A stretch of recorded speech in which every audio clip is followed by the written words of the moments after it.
እነሆ ሰዓታችንን ጠብቀን ቀጠሯችንን አክብረን ተገናኝተናል። ሰላም ጤና ይስጥልን ውድ ተመልካቾቻችን እንደምንሰነበታችሁ። ይህ ሳምንታዊው አገልጋይ ፕሮግራም ነው። አገልጋይ የአዲስ አበባ ከተማ አስተዳደር የፐብሊክ ሰርቪስና የሰው ሀብት ልማት ቢሮ ከአዲስ ሚዲያ ኔትወርክ ጋር በመተባበር ዘወትር ሐሙስ ምሽት ከ2 ሰዓት እስከ 3:30 ወደ እናንተ የሚያደርሰው ፕሮግራም ነው። በዚህ ፕሮግራም የተቋማት የስራ ኃላፊዎች እዚህ በቀጥታ ስርጭት ከእናንተ ከአድማጭ ተመልካቾች ጋር የሚቀርቡላቸውን ጥያቄዎች ምላሽ የሚሰጡበት ማብራሪያ የሚቀርብበት ፕሮግራም ነው። የተቋማት አገልግሎት ገባ ተደርገው የሚፈተሽበት፣ መልካም አስተዳደር እንዲጸና፣ ብልሹ አሰራሮች እንዲወገድ የሚተጋ ፕሮግራም ነው። በተለመደው ሰዓታችን ዛሬ እንግዳ ቆይታ የምናደርግበት ክፍለ ከተማ ጉለሌ ክፍለ ከተማ ነው። ታሪካዊ ጉለሌ የበርካታ የቱሪስት መዳረሻና መስህብ ቦታዎች አሉት። በቅርብ ደግሞ የኮሪደር ልማቱን እንደ አዲስ እያስጌጠው የሚገኘው ጉለሌ ዛሬ ቆይታ እናደርግበታለን። እንደሚታወቀው ሽሮ ሜዳን የጉንድሽ ሜዳ የገበያ ማዕከል፣ የቱሪስት ማዕከል መዳረሻ፣ የእንጦጦ ጫካ ፕሮጀክትን ጨምሮ የቦታኒክ ጋርደን፣ ሌሎች ጥንታዊ ቅርሶችን የያዘ አካባቢ ነው።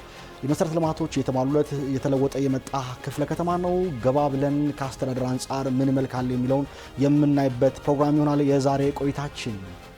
የክፍለ ከተማ ዋና ስራ አስፈጻሚ አቶ ወሌ ወገሴ ምሽቱን ከኛ ጋር ያሳልፋሉ። ስልክ መስመሮቻችን እናንተን ለማስተናገድ ዝግጁ ሆነው ይጠብቃሉ። ሀሎ በሉን አቶ ወሌን በቀጥታ ያገኛሉ። እንደምናመሹ እግዚአብሔር ይመስገን። እንኳን ደህና መጡ። እንኳን በሰላም ተገናኘን። ለሁለተኛ ጊዜ ተገናኝተናል አገልጋይ ላይ። በጣም ትክክል ነው። አዲስ ሚዲያ ኔትወርክ የአገልጋይ ፕሮግራም ዛሬ ለሁለተኛ ጊዜ ነው እኔ እየቀረብኩ ያለሁትና በዚህ አጋጣሚ በጣም ደስ ብሎኛል። ከልብ ነው የማመሰግነው አቶ ወልዴ። እንግዲህ ባለፉት ከተገናኘን ከአንድ ዓመት በላይ ይሆናል። በአንድ ዓመት ውስጥ በርካታ ለውጦች እንደመጡ ተስፋ አደርጋለሁ ካየናቸው በተጨማሪ ከዚህ በፊት እንደው የ2017 በጀት ዓመት ተጠናቀበት ደግሞ የመጀመሪያው ሩብ ዓመት ማጠናቀቅ ሁለተኛውን የያዝንበት ወቅት እንደመገኘታችን የክፍለ ከተማውን ማህበራዊና ኢኮኖሚያዊ ችግሮች ለመቅረፍ በዋናነት በአስተዳደር ደረጃ ታቅደ የተሰሩ ተግባራት በተለይ ከሰው ተኮር ልማት አንጻር ምን ውጤት ታየባችሁ ነበሩ? ጉለሌ ከምን ወደ ምን መውሰድ ቻላችሁ? በጣም አመሰግናለሁ። እንግዲህ ጉለሌ ክፍለ ከተማ ለማህበረሰቡ ሁለንተናዊ ልማት ከከተማ አስተዳደሩ ጋር በቅንጅት በመሆን በርካታ ተግባራቶች እየተከናወኑ ነው ያሉት። ለዚህም እንደማሳያ አሁን ጉለሌ እውነት ለመናገር የለውጡ ትሩፋት ብለን እኮ የምንወስዳቸው ክፍለ ከተሞች አንዱ ጉለሌ ነው። ለምን ቢባል መጀመሪያ የለውጡ መሰረቶች ልማቶች ሀ ብሎ ሲጀመር ከአንድነት ፓርክ ቀጥሎ ጅማሮ የነበረው ጉለሌ ላይ ነው። እንጦጦ ፓርክ ማለት ነው። ስለ እንጦጦ ፓርክ ስናወራ ያው ብዙ ጊዜ ሰው ስለ ልማቱ ብቻ ሊያወራ ይችላል። እኛ በቅርበት ስለምናውቀው በደንብ ያለውን ሁኔታም ስለምንረዳ የዛ አካባቢ ነዋሪም ስለሆነን በደንብ የምናውቀው ከእንጦጦ ከልማቱ ባሻገር እዛ ውስጥ የነበሩ ሰዎች ህይወት የእንጦጦ ጫካ ውስጥ ቅጠል ሲሸከሙ የነበሩ እናቶች ለዘመናት ማለት ነው የሁለት የሶስት የመንግስታት ስርዓት በነበረበት ጊዜ እዛ ቦታ ላይ እንጨት ሲሸከሙ የነበሩ እናቶች አለውላችሁ ብሎ የደረሰው ይሄ ለውጡ መንግስት ስራ ሀ ብሎ ሲጀምር ገበታ ለሀገር ፕሮጀክት የእንጦጦ ፓርክ ላይ መሰረት ያደረገው እነዚህ እናቶች ላይ ነው። በርካታ እናቶች እንጨት እዛ ቦታ ላይ ሲሸከሙ የነበሩ ወዲያውኑ ይሄን እድል አግኝተው በርካታ እናቶች ስራ እድል ፈጠራ ተፈጥሮላቸው ወደ ሲቪል ሰርቫንት ገብተው ወደ ሲቪል ሰርቫንት የሚሰሩ እዛ ቦታ ላይ ደግሞ ተደራጅተው የሚሰሩ በማህበር እንዲገቡ ተደርገው እንጨት የሚሸከሙ እናቶች ዛሬ እንጨት ሸከማ የለም እዛ ቦታ ላይ። አንደኛ በጣም ለቤተሰቦቻቸው ጭምር አቅም የሆኑበት ሁኔታ ነው የተፈጠረውና ይሄን እኔ በደንብ የምረዳው ነው ማለት። ሁለተኛው ቅርብ ጊዜ የዛሬ ዓመት እዚህ ቦታ ላይ ስንገናኝ ያቀርበው ነበረ ክብርት ከንቲባችን ህዝቡን መጥተው ጉለሌ ላይ ከለውጡ በኋላ አዋይተው እናቶች በስፋት ሲያነሱ የነበረው ብዙ ዓመት በተለያዩ መንግስታት ጋር ብዙ አገልግሎት ስንሰጥ ቆይተናል፣ ግን እኛን ከዚህ ህይወት ላይ የሚቀይር አካል አልነበረም። ሁሌ እንጨት እንደተሸከምን ነው። አንድ እናት እንደውም ስታቀርብ ሰምተ ከሆነ እናቴ እኔን ስታሳድገኝ እንጨት ተሸክማን ያሳደገችኝ ከእንጦጦ 13 ኪሎ ሜትር ሄዳ እኔ ደግሞ በመቀጠል ደግሞ እኔም ልጄን በዚህ ህይወት ነው እያሳደግኩ ያለው። አድጌ ያለው ነው መሸከም የጀመርኩት ያለችው ክብርት ከንቲባ ሲያለቅሱ አስታውሳለሁ። በሱ ንግግር በጣም ታስታውሳለህ ያንን ማለት። ስለዚህ ያ ሁኔታ በወቅቱ ክብርት ከንቲባችን ህዝቡን አዋይተው ወዲያውኑ ስራ መሰራት አለበት ብለው እንጦጦ ላይ የጉለሌ የተቀናጀ ፕሮጀክት አስጀምረው እዛ ቦታ ላይ ከ537 በላይ እናቶች በእንጀራ ጋገራ ማለት ነው ተደራጅተው ዛሬ 13 ኪሎ ሜትር መጓዝ የለም እንጨት ተሸክሞ ቦርሳ ይዞ ነው የሚሄዱት። ቦርሳ ይዞ ይሄዳሉ። የተሻለ ገቢ እንደውም የዛሬ አመት አንተ ስትጠይቅ የነበርከው ስራ ጀምሯል እናቶቹ ግን ላይፋቸውን የሚቀይር የሚችል ደሞዝ እየተከፈላቸው አይደለም የሚል ጥያቄ ነበረ። ዛሬ ያም ጭምር ተፈቶ የተሻለ ገቢ ያገኙ በተሻለ በትራንስፖርትም ጭምር ነው። የዛሬ መኪና ተመቻችቶላቸው በመኪና ነው የሚሄዱት። እንትን ቀርቷል ማለት ነው እንጨት ተሸክሞ በወገባቸው እዛ ድረስ መሄድ ቀርቷል። እና ያው በወቅቱ በፊት መንግስት ነበረ። ለውጡ መንግስት ግን ሲመጣ ህዝብ ላይ ሰው ላይ ትኩረት ያደርጋል ሲባል መሰረቱ ይሄ ሆኖ ዛሬ ጉለሌ እናቶች ብርሃን በርቶላቸው ዛሬ እንጨት መሸከም የለም ዘመነው ቤታቸውን አሳምረው ጥሩ ላይፍ እየኖሩ ነውና ይሄን በተወሰነ መልኩ መግለጽ ስለፈለኩ ነው። ጥሩ ላይፍ እየኖሩ ነው። ሁለተኛው ከዚህ ጋር አያይዤ ጉለሌ ላይ በጣም መሰረታዊ ተብሎ ከተሰሩ ስራዎች ባለፈው ሁለተኛ ዙር ኮሪደር ላይ ክቡር ጠቅላይ ሚኒስትራችን ኦፊሻል ሲያደርጉ 8 ኮሪደሮችን ኦፊሻል ሲያደርጉ ሶስቱ ኮሪደሮች ጉለሌን ተች ያደርጋሉ። አንደኛው ለምሳሌ ጉለሌ የሚጀምር በእርግጥ ከፒኮክ ነው መነሻው። ከጉለሌ የሚጀምረው ከፈረንሳይ ድልድይ እስከ እንጦጦ ኪዳነ ምሕረት ድረስ ያለው የወንዝ ዳርቻ ፕሮጀክት አንዱ። ሁለተኛው ከ6 ኪሎ ጀምሮ እስከ እንጦጦ ይዞ ቦታኒክ ጋርደን ድረስ ጉለሌ እጽዋት ማዕከል ድረስ የሚሄደው ማለት ነው የኮሪደር ልማቱ። ሶስተኛው ከአፍንጮ በር ጀምሮ ያው በእርግጥ የአፍንጮ በር የወንዝ ዳርቻው መነሻው ከፒኮክ ድረስ ነው የሚሄደው። ከእንጦጦ ጀምሮ እስከ ፒኮክ ነው። ጉለሌ ግን የሚጀምረው ከአፍንጮ በር ጀምሮ እስከ እንጦጦ ፓርኩ ድረስ ማለት ነው። እሺ እነዛ አካባቢዎች እንዴት እየተዋቡ እንዴት እያማሩ እንደሆነ በተጨባጭ ህዝቡም እያየ ነው እኛም እያየ ነው። በጣም የኔ እንዲያነሱልኝ የሚፈልገውን ጥያቄ ወደዛም ስለተደረደሩ አብሮ ልጆች ጨምራችኋል። የኮሪደር ልማቱ የወንዝ ዳርቻ ልማትም ጉለሌ ነክቷቸዋል። በጉለሌ ክፍለ ከተማ ላይ ማለፉ በትክክል የዜጎችን ህይወት የነዋሪዎችን ህይወት መለወጥ የቻለ ነበር ወይ? ከልማቱ ከይታው ባሻገር የዜጎችን ህይወት በምን መልኩ መቀየር ቻለ የሚለው ጥያቄ ነበር። በጣም አሪፍ እሱ ላይ ልመጣልህ ነው። በጣም የሚገርመው ለሁሉም ህዝብ ጭምር ይሆናል ተሞክሮም ጭምር ይሆናል ብዬ የምናገረው ጉለሌ ያው በርካታ በኢኮኖሚ ዝቅተኛ ኑሮ ደረጃ ላይ ያለ ማህበረሰብ ያለበት አካባቢ ነው። ግን ደግሞ ስራ ወዳድ የስራ ባህል ያለው ማህበረሰብ ነው ማለት ስራ አፍቃሪ የሆነ ማህበረሰብ ልመናን የማይወድ ጥሩ ግሮ መኖር የሚችል ማህበረሰብ ነው። ግን ደግሞ ምቹ ሁኔታ ትኩረት የሚሰጠው የመንግስት አካል ስላላገኘ እስከዛሬ በጣም ተጽዕኖ ውስጥ የነበረ ግን ዛሬ በጣም የሚገርመው ማለት ነው ጉለሌ ወረዳ 6 የሚባለው አካባቢ ምናልባት አንተ የምታውቀው ከሆነ ከዚህ በፊት አሁን ወንዝ ዳርቻው የሚለማው ማለት ነው እዛ አካባቢ አመራርም ሆነ ሰራተኛ ሲመደብ እንደ ቅጣት ነው የሚወስደው እንደ ቅጣት ነው የሚወሰደው። ምክንያቱም ምንም መሰረተ ልማት የሚባል ነገር የሌለበት አካባቢ ማንም ያውቃል። እዛ አካባቢ የሰራ አመራር የፖለቲካ አመራርም ባለሙያም ያውቁታል ይሄንን ማለት ነው። እንደ ቅጣት ነው የሚወሰደው። ምክንያቱም የታካይ ማለት ነው ቦታው 23 ቀበሌ ያው በቀድሞ 23 የሚባለው ወይም ወረዳ 6 የሚባለው ወደ መቀጠያ ማለት ነው ወደ ቀጨኔ መስመር እዛ አካባቢ ያለው ማለት ነው። መንገድ የለም፣ ውሃ በጣም ችግር ነው፣ ካፌ የሚባል ነገር የለም፣ የበርካታ የመሰረተ ልማት ችግር፣ ባንክ የለም። እንግዲህ አዲስ አበባ ላይ በርካታ የግል ባንኮችም አሉ፣ መንግስታዊ የሆኑም አሉ። አንድ ንግድ ባንክ የሌለበት ወረዳ የነበረው ወረዳ 6 ነው። በሙሉ ዙሪያው ያለው ወይ ጠጅ ቤት ነው ወይ አረቄ ቤት ነው። ኢቭን ወንጀል ተፈጽሞ ማለት ወንጀል ተፈጽሞ የጸጥታ መዋቅሩ ገብቶ ህግ ለማስከበር በጣም የሚቸገርበት ሰፈር ማለት ነው። ዛሬ ግን ይሄ ወንዝ ዳርቻ መጥቶ ያንን አካባቢ ቀይሮ አመራራውንኛ አመራር ስንመድብ ሁሉም ይጓጓ የመጀመሪያው እዛ አካባቢ ካልተመደብኩ ነው፣ ባለሙያ እዛ አካባቢ ካልተመደብኩ ነው። ለምንድነው? በርካታ መሰረተ ልማቶች እየተሟሉለት ነው ያለው። ባንኮች ምንም ያልነበረ ባንክ 4 ባንክ እዛ አካባቢ ላይ ሄዶ አሁን የወንዝ ዳርቻ ከለማ በኋላ ባንኮች ከፍተዋል። ህንጻዎች ብቅ ብቅ እያሉ ነው፣ ህንጻዎች እየተገነቡ ነው ያሉት። የተለያዩ ሆቴሎች እዛ አካባቢ ግንባታ ለማድረግ ከተማ አስተዳደሩን ፍቃድ እየጠየቁ ነው ያሉት። ባለሀብቶቹ መሀል ከተማ የሚኖረው ባለሀብት ወደዚህ አካባቢ መጥተው ምክንያቱም ጫካ ነው ለመኖር ምቹ ነው። እዛ አካባቢ ለመኖር በኢንቨስትመንት ቦታዎችን መጠየቅ ጀምሯል። ስለዚህ ምን ያህል መንግስት ለሆነ አካባቢ ትኩረት ከሰጠ ኢንቨስት አድርጎ ኢኮኖሚን ከማሳደግ አንጻር እንዴት እዛ አካባቢ ማሳደግ እንደሚቻል በተጨባጭ ያየንበት አካባቢ ቢኖር ጉለሌ ወረዳ 6 ላይ ነው።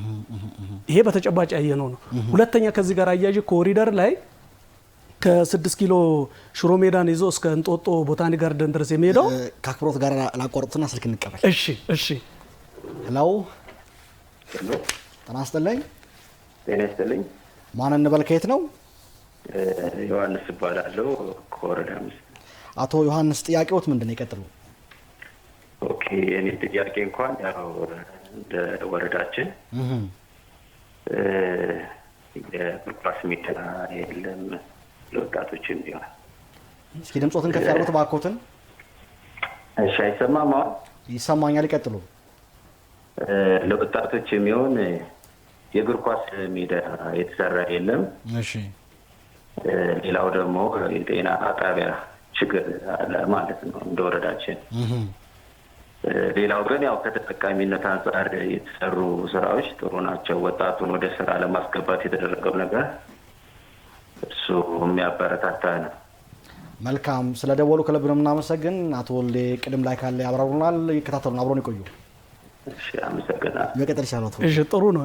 ስለዚህ ቅድም ያልኩ ወረዳ ቅድም ወንዝ ዳርቻ ላይ ያልኩ ነው። ኮሪደሩ ጋር ተያይዞ በጣም ይገርም የአካባቢ ምቹ መንገድ ስላልነበረው ለቱሪስቶችም ሳቢ የሆነ አካባቢ ስላልነበረ በርካታ እዛ አካባቢ ያለው ማህበረሰብ በሽመና የሚተዳደር ነው። ሽመናው ደግሞ የተለያዩ የሚገበያይ ሰው ገዢ ከሌለ ደግሞ ያው ኪሳራ ነው የሚመጣው።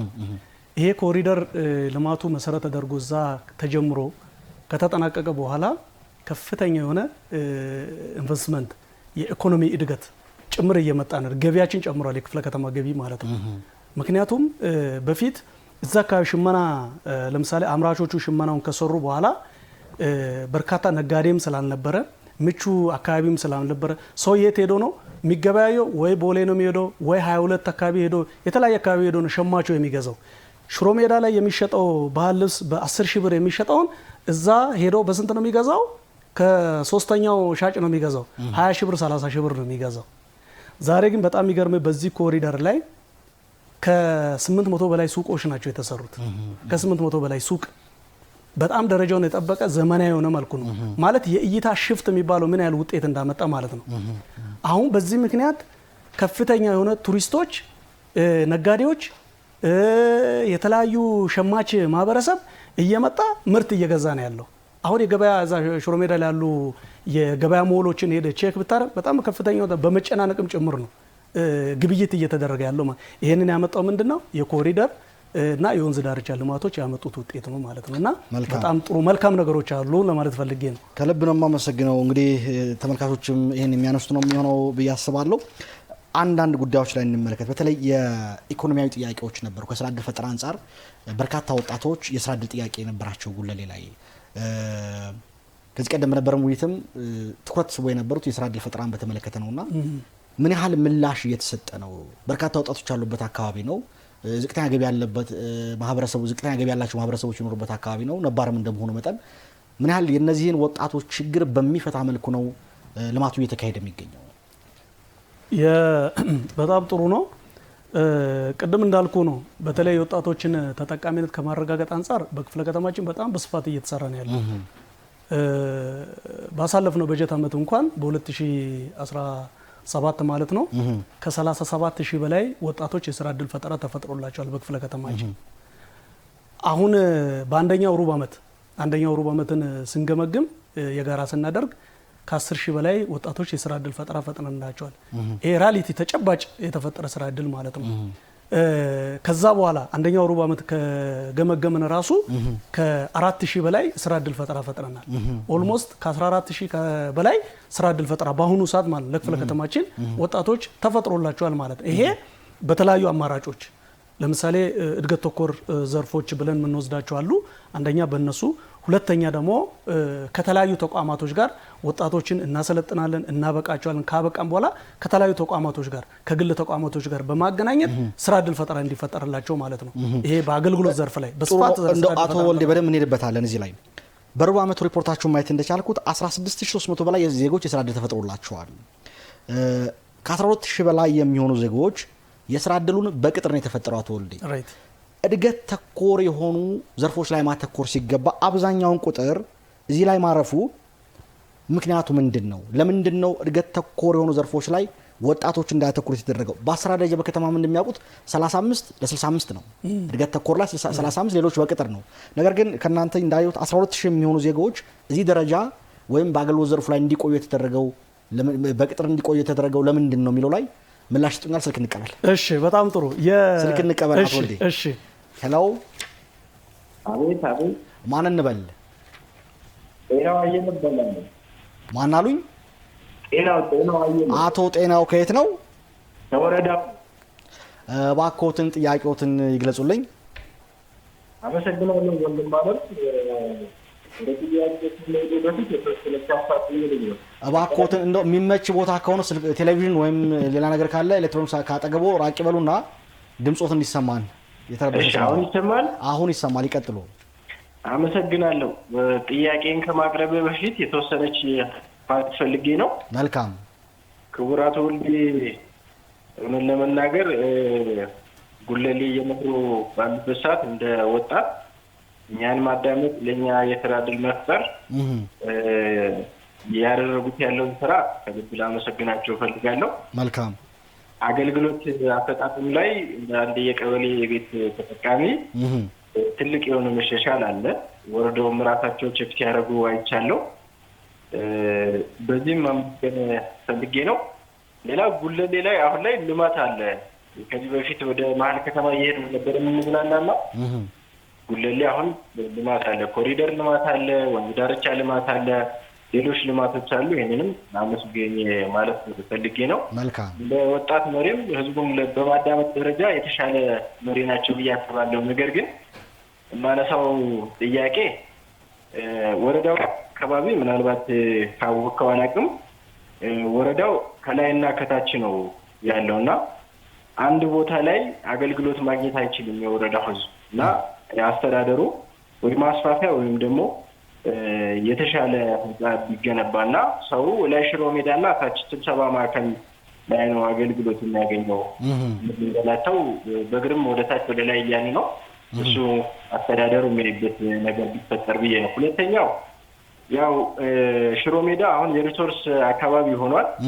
ሁሉም የክፍለ ከተማው ወጣት ሽሮ ሜዳ ላይ ነው ስራ እድል የሚፈልገውና ያለው ሞል 1500 እንደዛ አካባቢ ቢያስተናግድ ነው። ተጨማሪ ሞል አስተዳደሩ ቢሰራ ሼድ ቢሰራልንና ወንድሞቻችንም እኛም እዛ ሰፊ የስራ እድል የሚፈጠርበትና አቅም እንትን ቢል ለከተማው ለማለት ፈልጌ ነው።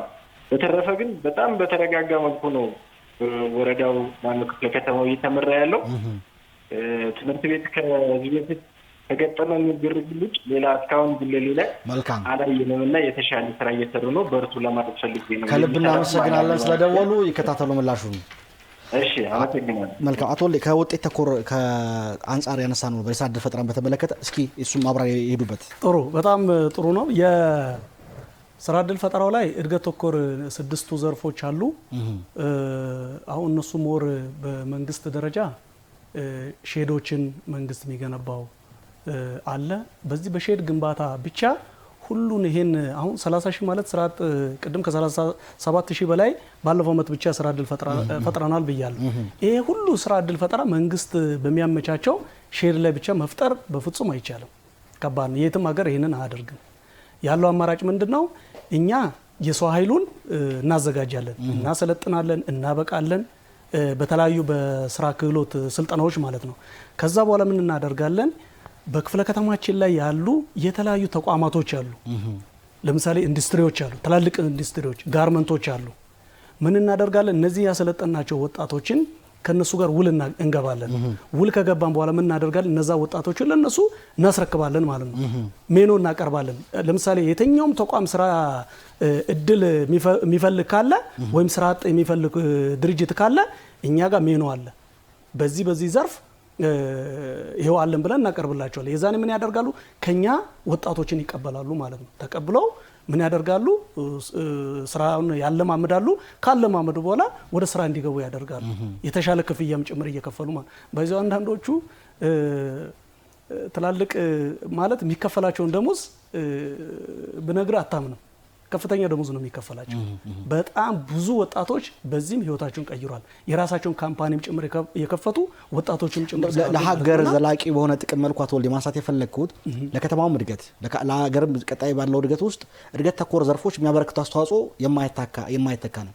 ሰዎችን ከቅጥር እሳቤ ይልቅ ወደዚህ ወደ እድገት ተኮሮች መግፋት የተሻለ አይሆንም ወይ? ቁጥሩን ስናየው በባላንስ አንጻር ወደዛ ብቻ የምናተኩር ከሆነ እድገት ተኮር ደግሞ በሀገር ላይ የሚኖረው ሚና አንዘነጋውም ወይ የሚል ሀሳብ ስላለኝ ነው። ለመሰለ ትክክል አንተ የምትለው እዛ ላይ አሁን እኛ ወጣቶችን ወደ ስራ አናስገባ ማለት እያልኩ አይደለም። እኔ በርካታ ወጣቶችን እኛ በምናመቻችላቸው ለምሳሌ የኮንስትራክሽን ዘርፎች ላይ አሁን ከተማ አስተዳደሩ በርካታ የኮሪደር ስራዎች እየተሰሩ ነው ያሉት። አሁን በመጀመሪያው ኮሪደር ብቻ እኮ የመጀመሪያው ኮሪደር አንድ ላይ ከ50 ሺህ በላይ ወጣቶች የስራ እድል ፈጠራ ተፈጥሮላቸዋል እንደ ከተማ። በሁለተኛው የኮሪደር ስራ ላይ ከ100 ሺህ በላይ ወጣቶች ስራ እድል ፈጠራ ተፈጥሯል።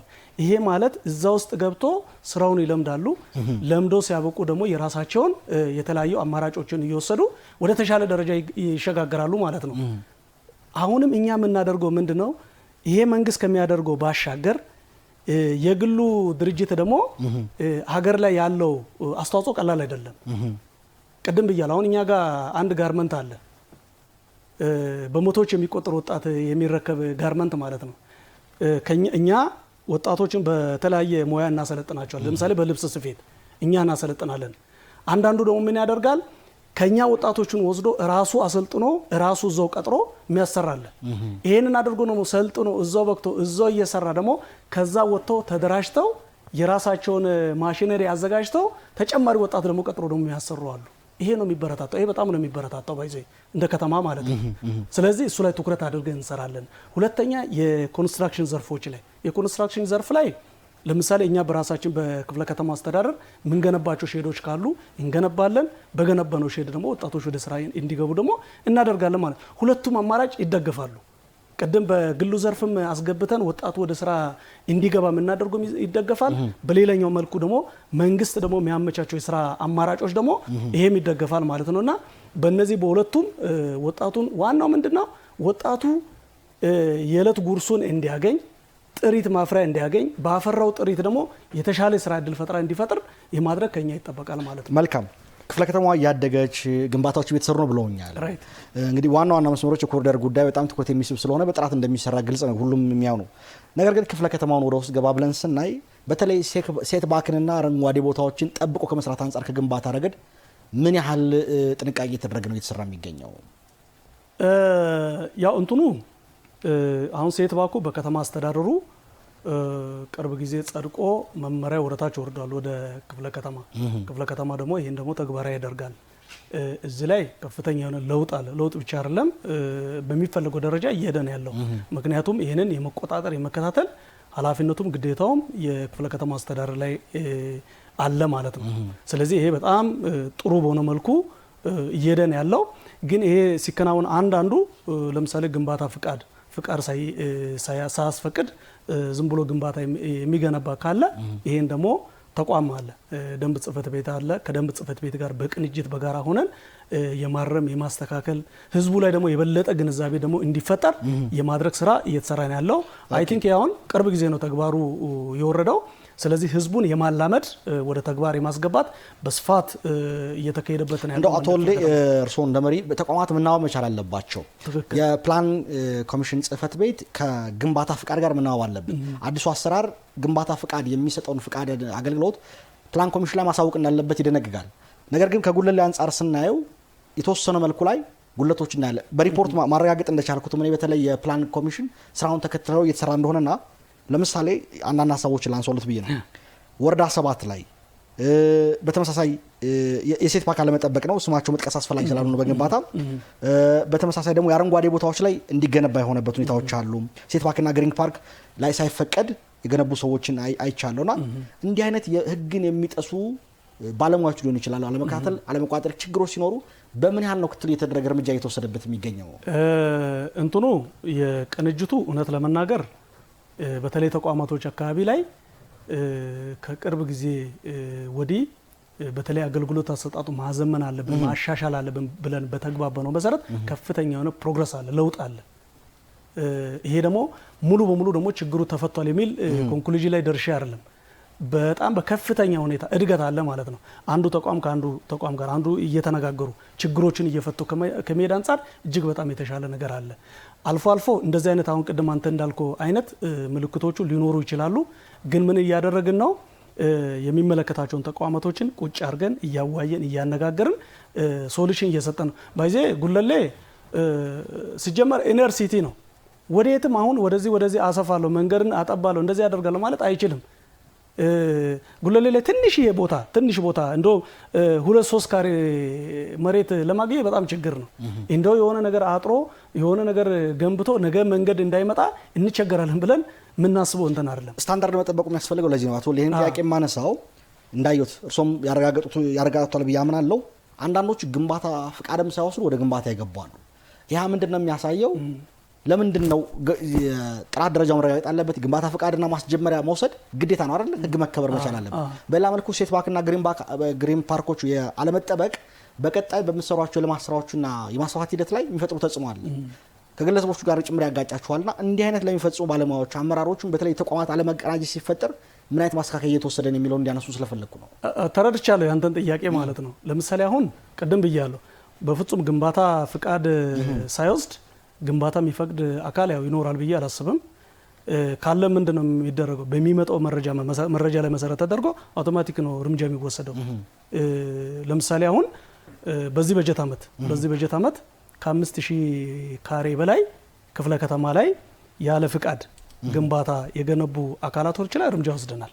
እንደ ክፍለ ከተማ ማለት ነው።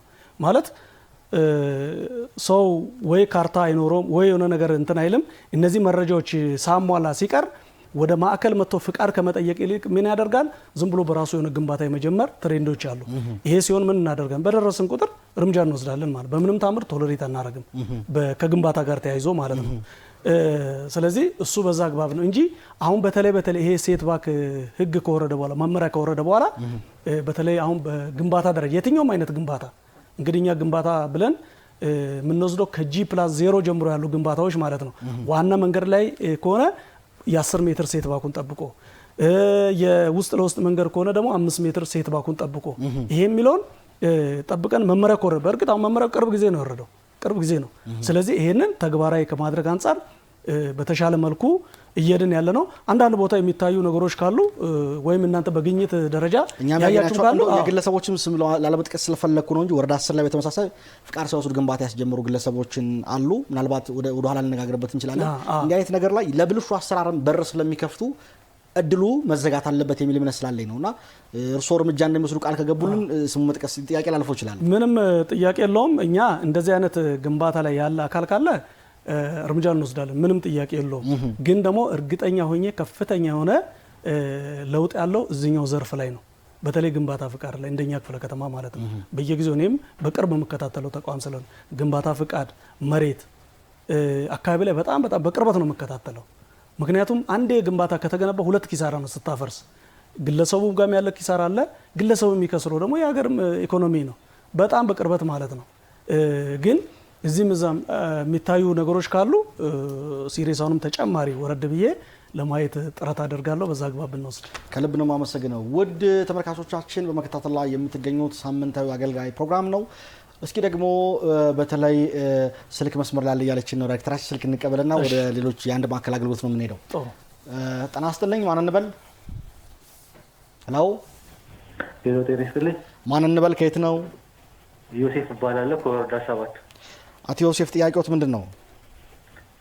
ጥያቄ እንኳን የለኝም፣ ግን በቅርቡ እንደወጣት የስራ እድል ተፈጥሮልኝ አንዳንድ ችግሮች ነበር። አቶ ወልዴ ጋር ሄደን ወርዶ ችግራችንን ስለፈታልን ቴንኪው ለማለት ነው።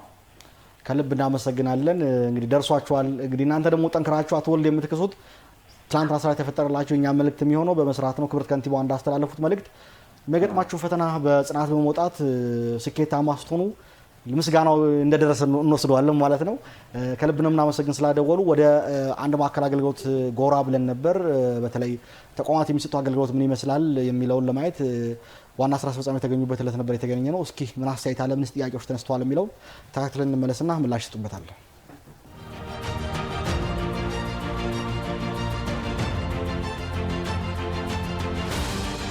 የመጣ ነው። የፕሮቴስታንት መካነ መቃብር ጉለሌው ቢያንስ ወደ 5 ክፍለ ከተሞች ይጠቀሙበታል እና በሆነ ኬዝ መንገዱ ተቆፈረ። ስለዚህ ሬሳ ይዘን የምንሄድበት መንገድ ዳገት ነው። ክረምቱን ሬሳ እየወደቀ በጣም እንቻገር ነበረ።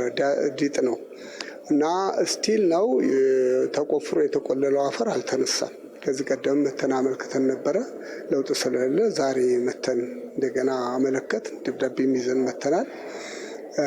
አሁን መጨረሻ ከስራ አስፈጻሚው ጋር የተነጋገርነው ነገ ወይም ከነገ ወዲያ ቦታው ላይ ተገናኝተን የሰሩት ሰዎች እርማት እንዲያደርጉ መነጋገር እንደሚቻል ወይም መወያየት እንደምንችል በዚህ ሀሳብ ነው የተነጋገርነው እና ይሄን አሳስበናል። ይሄ ካልሆነ ደግሞ ችግር ይሆናል እና ይሄ ሚዲያውም ትኩረት ሰጥቶ በዚህ ሁኔታ እንዲሰራልን እንዲያሳስብልን እንፈልጋለን። 8 ዓመት እህቴ ከገዛችበት ህጋዊ የገዛችበትን ካርታ የማጣት ችግር አጋጥሟት ነበረ። ዶክሜንቱ አንነካውም ሲሉ ምን ሲሉ ምንም የማይገናኝ ነገር እንግልት ሲደርስባት ነበርና በአንድ ጊዜ የፍርድ ቤት እግድ በሌለበት መስተናገድ እንደሚቻል ያው የራሱ መመሪያና ደንቡ አንቀጹ 16 ይገልጸዋልና ስለዚህ ይህንን የጉለሌ አመራሮች በልማቱም በተለያየ ህብረተሰቡን በመደገፍ እያንዳንዱ ነገር ሲሰሩ በጎ ስራቸውን የሚያንሸራትቱ አንዳንድ ባለሙያዎች አሉ። አሁን ይህን አንድ ማዕከል የማያውቅ በጣም ብዙ ህብረተሰብ አለ ማለት ነው። ይህንን እዚህ ቢመጣ እንባውን አብሶ የሚሄድ ማለት ነው። ሁሉ ሼዶች ጋር እኛ ከዚህ በፊት መንግስት ያው አደራጅቶ ቦታ ሰጥቶን እየሰራን ነበር። ቦታው ለልማት ተፈልጎ ለአዲስ አበባ ዩኒቨርሲቲ በዛ የነበሩ አመራሮች ያው ተቀያሪ ቦታ ይሰጣቸዋል፣ ብድራችሁ ይከፈልላቸዋል ብለው አስነስተውን ነበር። ያው የነበሩት ሲቀየሩ ግን አሁን የመጡት አመራሮች ያው ባሉት መሰረት ቦታውንም ብድራችንንም አስከፍለውን የመስሪያን ቦታ እያመቻቹልን ነው እና ጥሩ ነው ብዬ ነው የምለው። የወረዳም አመራሮችም የክፍለ ከተማ አመራሮችም በጣም ከሚገባው በላይ ዝቅ ብለው ነው የሚሰሩት። የሚያስተናግዱንም በዛ ልክ ነው። መሰረተ ልማት ጥያቄ ነበር የመጣ ነው። ያው በገባነው እንትን ስናወራ ያው መልካም ነገር እንደሆነ ያው እየተሰራ ነው። መንገድ ቆጣሪ ገብቶልናል። ያው ሰዓት ባይለቀቅም ታቦት ማደሪያ ወረዳ 1 ጉለሌ ላይ ማለት ነው፣ ማለትም እንጦጦ ፓርኩ ስር ማለት ነው እና ወደ 270 ምናምን አባወራ አለው 270 አባወራ አለው። አሁን ያለንበት ሁኔታ ያው ቆርቆሮ በቆርቆሮ ተሰርቶ ነው ያለው። ሰው ወደ መሰረተ ልማት መግባት ይፈልጋል። አንዳንድ ወረቀቶች ማዕከል የተቸገርናቸው ወረቀት ስራዎቹ ያው ስንሄድ የወረቀት ስራዎች አንዳንዴ ተመዝግበን መልሶ እንደገና ፌል ያደርጋል። እሱን የተቸገር ነው እና ሰው ወደ ካርታው ስራ ከገባ ወደ ግንባታ ሊገባ ፈቃደኛ ነው ሰው እና ያው መሰረተ ልማት ማቴሪያል ማስገቢያ ቦታ መንገድ እንፈልጋለን።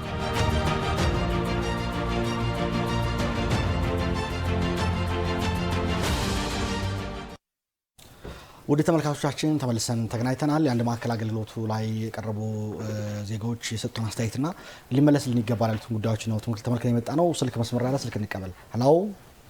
ሄሎ ጤና ይስጥልኝ። አብሮ ይስጥል። ማን እንበል? ከየት ነው? ሙልቀን ይባላል። አቶ ሙልቀን እባክዎት ድምጾት እየተሰማኝ አይደለም። አጠገቦት ላይ ቴሌቪዥን ካለ እሱን ያጥፉና ራቅ ብሎ ያነጋግሩኝ። መልካም እሺ፣ ይሄው አጥፍቼዋለሁ። እባክዎት ይቀጥሉ። አሁን እሺ፣ እንግዲህ ያው አቶ ወሌን ከዚሁ ማመስገን ፈልጋለሁ።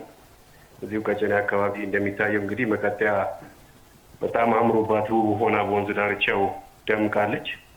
በጣም በዛ ስራ ውስጥ እንግዲህ ቤት ለቤት በመግባት በጣም በርካታ የሆኑ ቱቦዎችን ብላ በመቅጠር የፍሳሽ ሂደቱን ያስቆሙበት ሂደት አለ። ያን እንግዲህ ኩልል ያለች ምንጭ ውሃ እንድትወጣ ያደረጉበት ሂደት በጣም አድናቆት መስጠት ፈልጋለሁ። ግን በዚሁ እግረ መንገድ መጠየቅ የምፈልገው አንድ ጥያቄ ነውና ከዚሁ ከቀጨኔ ወደ አዲሱ ገበያ ስንሄድ መንገዷ እንደምናያት በጣም የጠበበች ነች፣ ለአደጋም ታጋልጣለች እና እሷን እንዴት ነው እዚሁ በጀመሩት አንድ ያስያስዱበት ወይ ማለት ነው።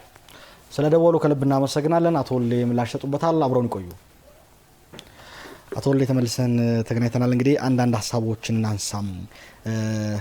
ከአንድ ማዕከሉ በፊት የእናት ዮሐንስ ከወረዳ 6 ያነሷቸው ጥያቄዎች አሉ። ወጣቶች ሜዳ እግር ኳስና የጤና ጣቢያ ችግር አለ የሚል ነገር አይተሷላ። በቅዶቻችሁ ላይ ያካታችሁታል? ምላሽ እየሰጠን ብዬ ነው። የወረዳ አንድ ላይ ነው። ወረዳ አንድ ላይ ነው። ወረዳ 5 ነው ያሉት አቶ ዮሐንስ። ሶሪ ወረዳ 5 ላይ ማለት ነው። የወረዳ 5 ላይ ያው ወረዳ 5 የሚባለው ወደ አስኮ አካባቢ ያለው ወረዳ ነው። እውነት ለመናገር በዚህ በጀት ዓመትም ባለፈው በጀት ዓመትም በፕሮጀክት ላይ ትልቅ ትኩረት ሰጥተን በተለይ በክፍለ ከተማ አስተዳደር ፕሮጀክት ከሰራንባቸው ክፍለ ከተማ አንዱ ወረዳ 5 ላይ ነው። ብዙ ፕሮጀክቶችን ሰርተናል። ለምሳሌ የረጅም ጊዜ ጥያቄ የነበረው የወረዳ 5 የወጣት ማዕከል ስብዕና መገንቢያ እንትናቸው ኦፊሳቸውን በሚገርም ሁኔታ ነው ያደስነው። ይሄ የረጅም ጊዜ ጥያቄ ነው የነበረው፣ የበርካታ ወጣቶች ጥያቄ የነበረ ስለሆነ ማለት ነውና ያውቁታል ወጣቶችም። አንደኛ እሱን ችግር ፈተናል። ሁለተኛው እዛው አካባቢ ያለ የጀነራል ታደሰ ብሩ ሁለተኛ ደረጃ ትምህርት ቤት አለ። በቅርብ ጊዜ በዚህ ዓመት ነው ስራ ያስጀመር ነው። በጣም ከፍተኛ የሆነ የመልካም አስተዳደር ችግር ነበረ እዛ ቦታ ላይ ያን ግንባታ ለማጠናቀቅ ማለት ነው። እኔ ራሴ በቅርበት ማለት ነው እየተከታተልኩ ጠዋት ማታ ያ ፕሮጀክት እንዲጠናቀቅ ማለት ነው። ስለዚህ ኦልሞስት ወደ 80% የሚሆነውን ግንባታ ጨርሰን ተማሪም እዛ ቦታ ላይ በዚህ በጀት ዓመት እንዲጀምር አድርገናል። ይህን ወረዳ 5 ላይ ያለ ማህበረሰብ ያውቃል። ከዛ ባሻገር እዛው ትምህርት ቤት ግቢ ውስጥ የወጣቶች የስፖርት ማዘውተሪያ የተማሪዎች ማለት ነው ሜዳ ግንባታ እያጠናቀቅን ነው ያለነውና ተጨማሪ የዛው ላሉ ሰራተኞች የመምህራን ማለት ነው ኦፊስም ጭምር እየገነባ ነው። በጣም ደረጃውን የጠበቀ በክፍለ ከተማው።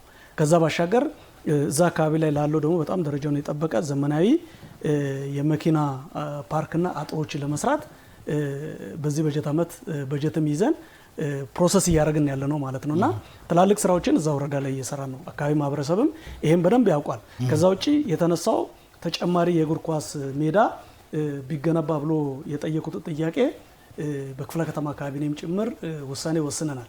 ለአካባቢ ወጣቶች እዛ አካባቢ ቦታ አመቻችተን ሜዳ ተጨማሪ እንገነባለን ብለን ፕላን አድርገን ይዘናል። ከዛ ውጪ የጤና ጣቢያ ግንባታ ተደጋጋሚ ጊዜ ያው ምላሽ ተሰጥቶበታል። ጉለሌ ላይ አሁን አጠቃላይ 11 ጤና ጣቢያ አለ። 10 ወረዳ ነው ያለን፣ 11 ጤና ጣቢያ አለ ጉለሌ ላይ። አዲስ አበባ ላይ ደግሞ አንዳንድ ክፍለ ከተሞች አይተ ከሆነ 12 13 ወረዳ ኖሮ 5-6 ጤና ጣቢያ ያላቸው ክፍለ ከተሞች አሉ። ያው ፌርነስ ጥያቄ አለ ማለት ነው። 11 ጤና ጣቢያ ላለው ነው ቅድሚያ ሰጥተህ የምትሰራው ነው 4-5 ጤና ጣቢያ ላለው ነው ቀድመህ የምትሰራው። ምክንያቱም ሜጋ ፕሮጀክት ስለሆነ ነው። ጤና ጣቢያ ግንባታ ከተማ አስተዳደሩ ነው የሚገነባው፣ ሜጋ ፕሮጀክት ነው ማለት ነው። ስለዚህ ይሄ ሜጋ ፕሮጀክት ግንባታ ለመገንባት ከተማ አስተዳደሩ ቅድሚያ የሚሰጠው በጣም ክሪቲካል ችግር ላለባቸው አካባቢዎች ነው። ይሄ ወረዳ አጋጣሚ ሆኖ ወደኛ ከኮልፌ ወደ ጉለሌ የመጣ ወረዳ ነው። ሲመጣ ወረዳው ትክክል ነው፣ ጤና ጣቢያ አልነበረውም። ግን በአቅራቢያው ደግሞ ወረዳ 10 ላይ ጤና ጣቢያ አለ። እዛ ጤና ጣቢያ አገልግሎት ያገኘ። እሱ ብቻ አይደለም፣ ጳውሎስ ሆስፒታል እዛው አቅራቢያ ላይ ነው። ጳውሎስ የትኛውም ታካቢ ቢመጣ አይ ጤና ጣቢያ ያለ ምን አልሄድክም ቀድሞ ወደዚህ ለመጣ አይልም። ለመጣ ሁሉ አገልግሎት ይሰጣል ጳውሎስ ሆስፒታል ማለት ስለምታውቁ ማለት ነው። ከዛ ባሻገር በአቅራቢያው ደግሞ ያለው ጤና ጣቢያ አለ። እዛ አገልግሎቱን እየሰጡ ቀጣይ ማለት ከተማ አስተዳደሩ በሚይዘው ፕላን መሰረት ተግባራዊ ይደረጋል ማለት ነው። በዚህ መሰረት ልመለስ። መልካም። ጤናው አየለ የተባለ ደዋያችን ደግሞ ወረዳ 2 አገልግሎት በተመለከተ በአንድ ማዕከል ማግኘት አልተቻለም። ወረዳው ተከፍሏል። ሽሮ ሜዳና ስብሰባ ማዕከል ላይ ነው እየተሰጠ ያለ። አንድ ላይ ሰብሰብ ማለት አለበት፣ ተገልጋዩ መንገላት የለበትም የሚል ጥያቄ አንስተዋል። የሱም የዛ ወረዳ 2 ላይ ስብሰባ ማዕከል አካባቢ ያለው ወረዳ ማለት ነው። ወረዳዋ ትክክል ነው። ቦታም ያው ጉለሌ ላይ ቅድም ብያለሁ ኢነር ሲቲ ነው። በጣም የተጣበበ አካባቢዎች ናቸው ጉለሌ ላይ። ዝም ብለ የሆነ ክፍት ቦታ ምናምን። አሁን ያቺ ወረዳ ያለችባት አካባቢ ዙሪያው በሙሉ የግለሰብ መኖሪያ ቤቶች አሉ፣ የቀበሌ ቤቶች አሉ። ዙሪያ በዛ የተከበበ ነው። ክፍት ቦታ እንኳን ተጨማሪ ማስፋፊያ እንኳን ለመስራት ምቹ እንትን አይደለም። ለዚህ ብለን መገንባታችን ካልቀረ ዘላቂ የሆነ መፍትሄ መስጠት አለብን በሚል የቦታ የማፈላለግና ቦታ የማመቻቸት ስራ እንደ ክፍለ ከተማ እየሰራን ያለ ነው። ይህንን ከከተማ አስተዳደሩ ጋር በጋራ ሆነን ስታንዳርዱን የጠበቀ በጣም ዘመናዊ የሆነ የወረዳ አስተዳደር ምንገነባ ይሆናል። አሁን ግን ማስፋፊያ እንገንባ ብንል ለማስፋፊያ የሚሆን ቦታ እዛ የለም። የግድ በልማት ትንሽ ደግሞ ዙሪያ ላይ ያለውን ማንሳት ይጠበቅብናልና እሱ ላይ ትንሽ ጋፕ ስለፈጠረ ነው። ግን በእርግጠኝነት በጣም ደረጃውን የጠበቀ አገልግሎት ላይ ተጽዕኖ ይፈጥራል አይደለም? አቶ ወልዴ በሁለት መከፈሉ አገልግሎት ላይ ተጽዕኖ አይፈጥርም? ወረዳው ለሁለት ተከፍለው አይደለም። የቦታዎች የተወሰዱ ክፍሎች አሉ። ሁለት ቦታ ነው ያለና አይደለም። ቦታው ህንጻው አንድ ህንጻ ነው ያስተዳደሩ አንድ ህንጻ ላይ ነው። አሁን ሁለት ቦታ ነው የተባለው። ያቺ ቦታ ስለማትበቃን ሌላ ቦታ አንድ እንትናለች ቢሮ እንደ ቢሮ የምንጠቀማት እንትናለ ያው ቦታው የክራይ ቤቶች የሆነ ከነሱ ተከራይተን እዛ ቦታ ላይ የነበረ ቢሮ አለ። የተወሰነ አንድ ሁለት ሶስት ሴክተሮች እዛ ናቸው ያሉት። የአቶ ጤናው ጥያቄ ሁሉም ሴክተሮች ሰብሰብ ብሎ እዛ ቦታ ላይ ተገንብቶ ቢመጣ ነው ለመገንባት አሁን ምቹ እንትን አይደለም። ዙሪያ ላይ የግለሰብ ቤቶች ስላሉ ማለት ነው። ሌላ የሽሮ ሜዳን ጉዳይ አንስተዋል። እኔ ወደ ኋላ መጣበታለሁ። የተጨማሪ ሞሎች ሽሮ ሜዳ ላይ መገንባት አለባቸው ይላል። አብዛኛው ለነገሩ ከቦታው ስፋትና መያዝ ከሚችለው አንጻር ጅምሩ በጥሩ ቢታይም ወደ ላይ ማሳደግ ያስፈልጋል የሚልም እኔም ሀሳብ አለኝና እዚህ ላይ ያላችሁ ነገር ምን አስባችኋል? ተጨማሪ ሞሎችና ሱቆችን ለመገንባት ሀሳብ አለ? እየገነባን ነው ባይዜ ማሰብ ብቻ ሳይሆን ያው የወጣቶች ጥያቄ ቅድም ብያለሁ። እኔ ሁሉንም ነገር ያው በመንግስት ብቻ ያው መፍትሄ መስጠት አይቻልም ብያለሁ። የግሉንም ዘርፍ እያሳተፍን በርካታ ወጣቶች በዛ ላይ ስራ ዕድል ፈጠራ መፍጠር እንደሚያስፈልግ ቅድም ብያለሁ። በእኛ ደረጃ አሁንም በክፍለ ከተማው አስተዳደር በጀት መገንባት ያለባቸውን መስሪያ ቦታዎችን በሁሉም ወረዳ ላይ እየገነባን ያለ ነው። ስቲል ነው ማን አሁንም በዚህ በጀት ዓመት ከ11 በላይ መስሪያ ቦታዎችን እየሰራን ያለ ነው እየገነባን ያለ ነው ክፍለ ከተማ ላይ ማለት ነው። አሁን ወጣቶች የሚያነሱት ምንድነው? ሽሮ ሜዳ አካባቢ ሪሶርስ ኤሪያ ነው። በጣም በከፍተኛ ሁኔታ ኢኮኖሚ የሚንቀሳቀስበት ባይዜ እንደ ጉለሌ ክፍለ ከተማ ገቢም በስፋት የምንሰበስበው ከሽሮ ሜዳ ላይ ነው። የኛ ኢንተርፕራይዞችም በስፋት ያሉት የት ነው? ወረዳ አንድ ሽሮ ሜዳ ላይ ነው ያለው። ሼዶች በስፋት ያሉት ወረዳ አንድ ላይ ነው ያለው። ወጣቱ በሙሉ ያው እዛ አካባቢ ያለው ሽሮ ሜዳ ላይ እኛ ሼድ እየገነባን በተለይ በሽያጭ ዘርፍ ላይ በባህል ልብስ ሽያጭ ላይ ነው አብዛኛው የተሰማራው። ወጣቱ በሙሉ እዛ ላይ መሰማራት ነው የሚፈልገው። የኛ ደግሞ በአንድ ዘርፍ ላይ ብቻ ሳይሆን ሰው በተለያየ ዘርፍ ላይ መሰማራት አለበት። ሁለተኛ እዛ ወረዳ ብቻ አይደለም ትኩረት ማድረግ ያለብን። ወረዳ አንድ ላይ ብቻ ሳይሆን ወረዳ 2 ላይ መገንባት አለብን። ወረዳ 5 ላይ መገንባት አለብን ሼዶችን። አሁን ወረዳ 5ም እየገነባን ስለሆነ ነው ሼዶችን ቅድም ስላላነሳውልን ወረዳ 10 ላይ ወረዳ 8 ላይ 7 እነዚህ ወረዳዎች ላይ መገንባት አለበት።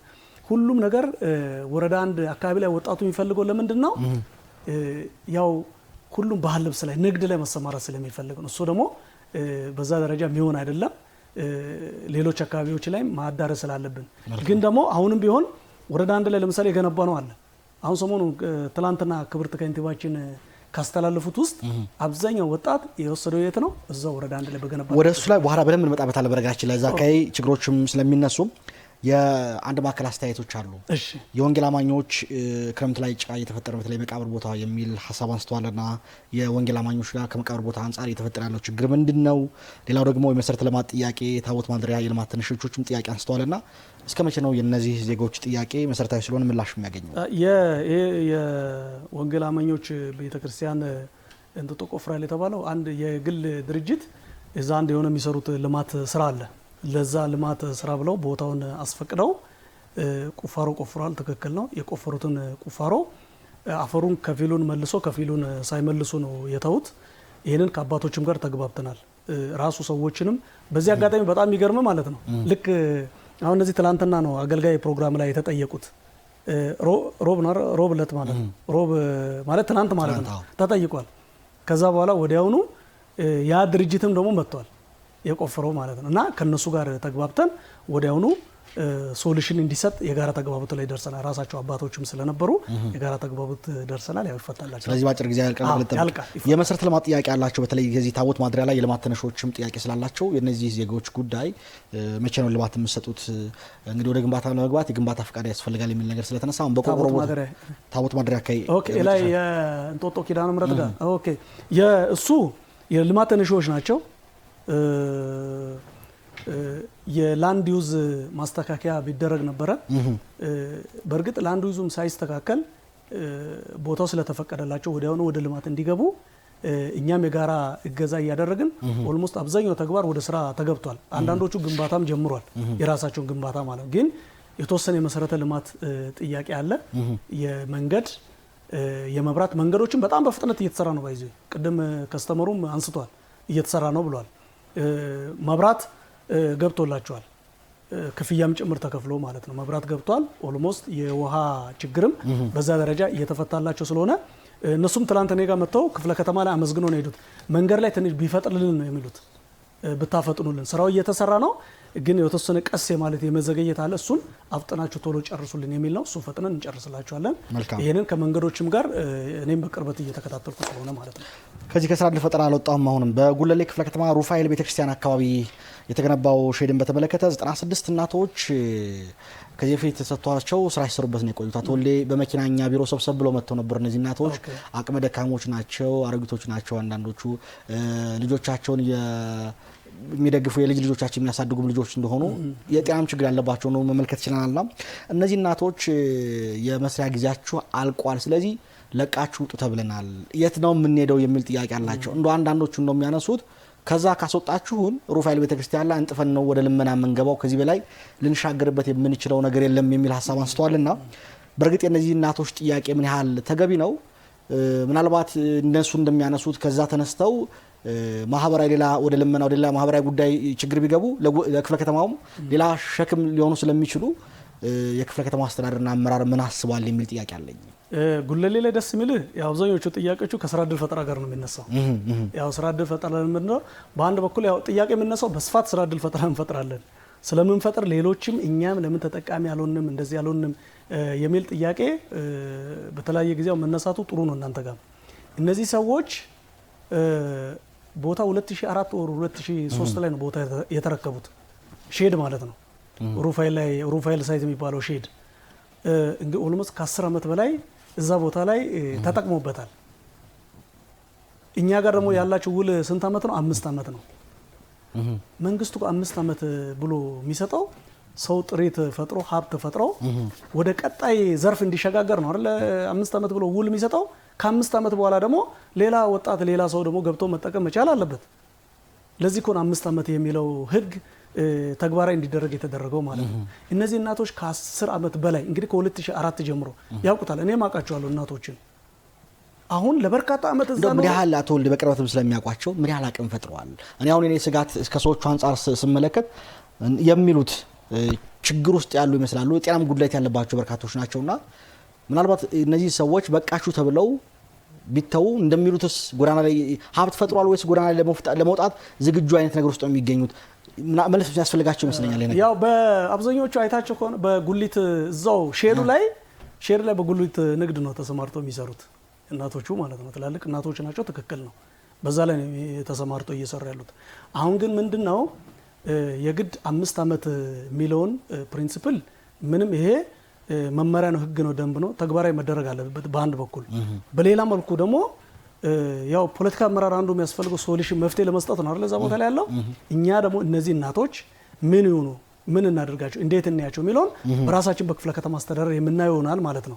ካለባቸው ሁሉም ማለት ሁሉም ችግር ውስጥ ያለ አይደለም፣ እንለያለን እኮ እዛ ውስጥ ለምሳሌ ወደ 90 ምናምን ናቸው ቁጥራቸው። እነዚህ 90 ምናምኑ ሁሉም እንዶ ተቸግሮ የሚኖሩ ናቸው ብሎ መውሰድ አይቻልም። እነሱ ውስጥ የተሻለ ኢኮኖሚ ያለው አለ፣ ወደ ሌላ ዘርፍ ሊሸጋገር የሚችል በጣም መሰረታዊ ችግር ያለባቸው ካሉ ደግሞ አይተን በክፍለ ከተማ አስተዳደር ምን አማራጭ እንውሰድ የሚለውን አይተን ችግራቸውን እንፈታለን ማለት ነው። ይህ ማለት ግን መመሪያ ተግባራዊ አይደረግም ማለት አይደለም። 5 ዓመት የሞላው ቦታ ማስረከብ አለበት። አስረክቦ ደግሞ የሚመጣው ትውልድ ደግሞ ስራ ዕድል ፈጠራ ሊፈጠርለት ይገባል። ይሄን ካላደረግን በርካታ ስራ አጣልቆ ክፍለ ከተማው ላይ አሁንም እኛ የሚጠይቀን እናንተ ጋር መጥቶ ስራ እድል አልተፈጠረልኝም ብሎ የሚጠይቅ ወጣት አለ። እነሱን ምን እናደርግ? ይሄን በመናስለቅቀው መስሪያ ቦታ ላይ ነው ለነዚህ ስራ እድል ፈጠራ ልንፈጥርላቸው የምንችለው ማለት ነው። ስለዚህ እነዚህ እናቶች ደግሞ እንደ ክፍለ ከተማ አይተን ያው አሁን ጉሊት ስራ ላይ ነው አብዛኞቹ 90% ጉሊት ላይ ነው የሚሰሩት። ለነሱ የሆነ አማራጭ እንደ ክፍለ ከተማ የምናየው ሁኔታ ይኖራል። የተወሰኑትን ችግር ውስጥ ያሉትን ለይተን ማለት ነው። ከዛ ውጭ ግን አብዛኛው ማይመለከታቸውን አይመለከታችሁም ብለን ነግረናቸው እናስወጣለን ማለት ነው። ይሄንን ምንም ድርድር የሌለው ነው። መልካም ውድ ተመልካቾቻችን በመከታተል ላይ የምትገኙት ዘወትር ሐሙስ ምሽት በቀጥታ ስርጭት ወደ እናንተ የሚደርሰው አገልጋይ ፕሮግራም ነው። ዛሬ ቆይታ እያደረግን የምንገኘው ጉለሌ ክፍለ ከተማ ነው። ካፍታ ቆይታ በኋላ ተመልሰን እንገናኛለን። መሸጋገሪያ ተከታትለን አብረን እንመለሳለን። አብራችሁን ቆዩ።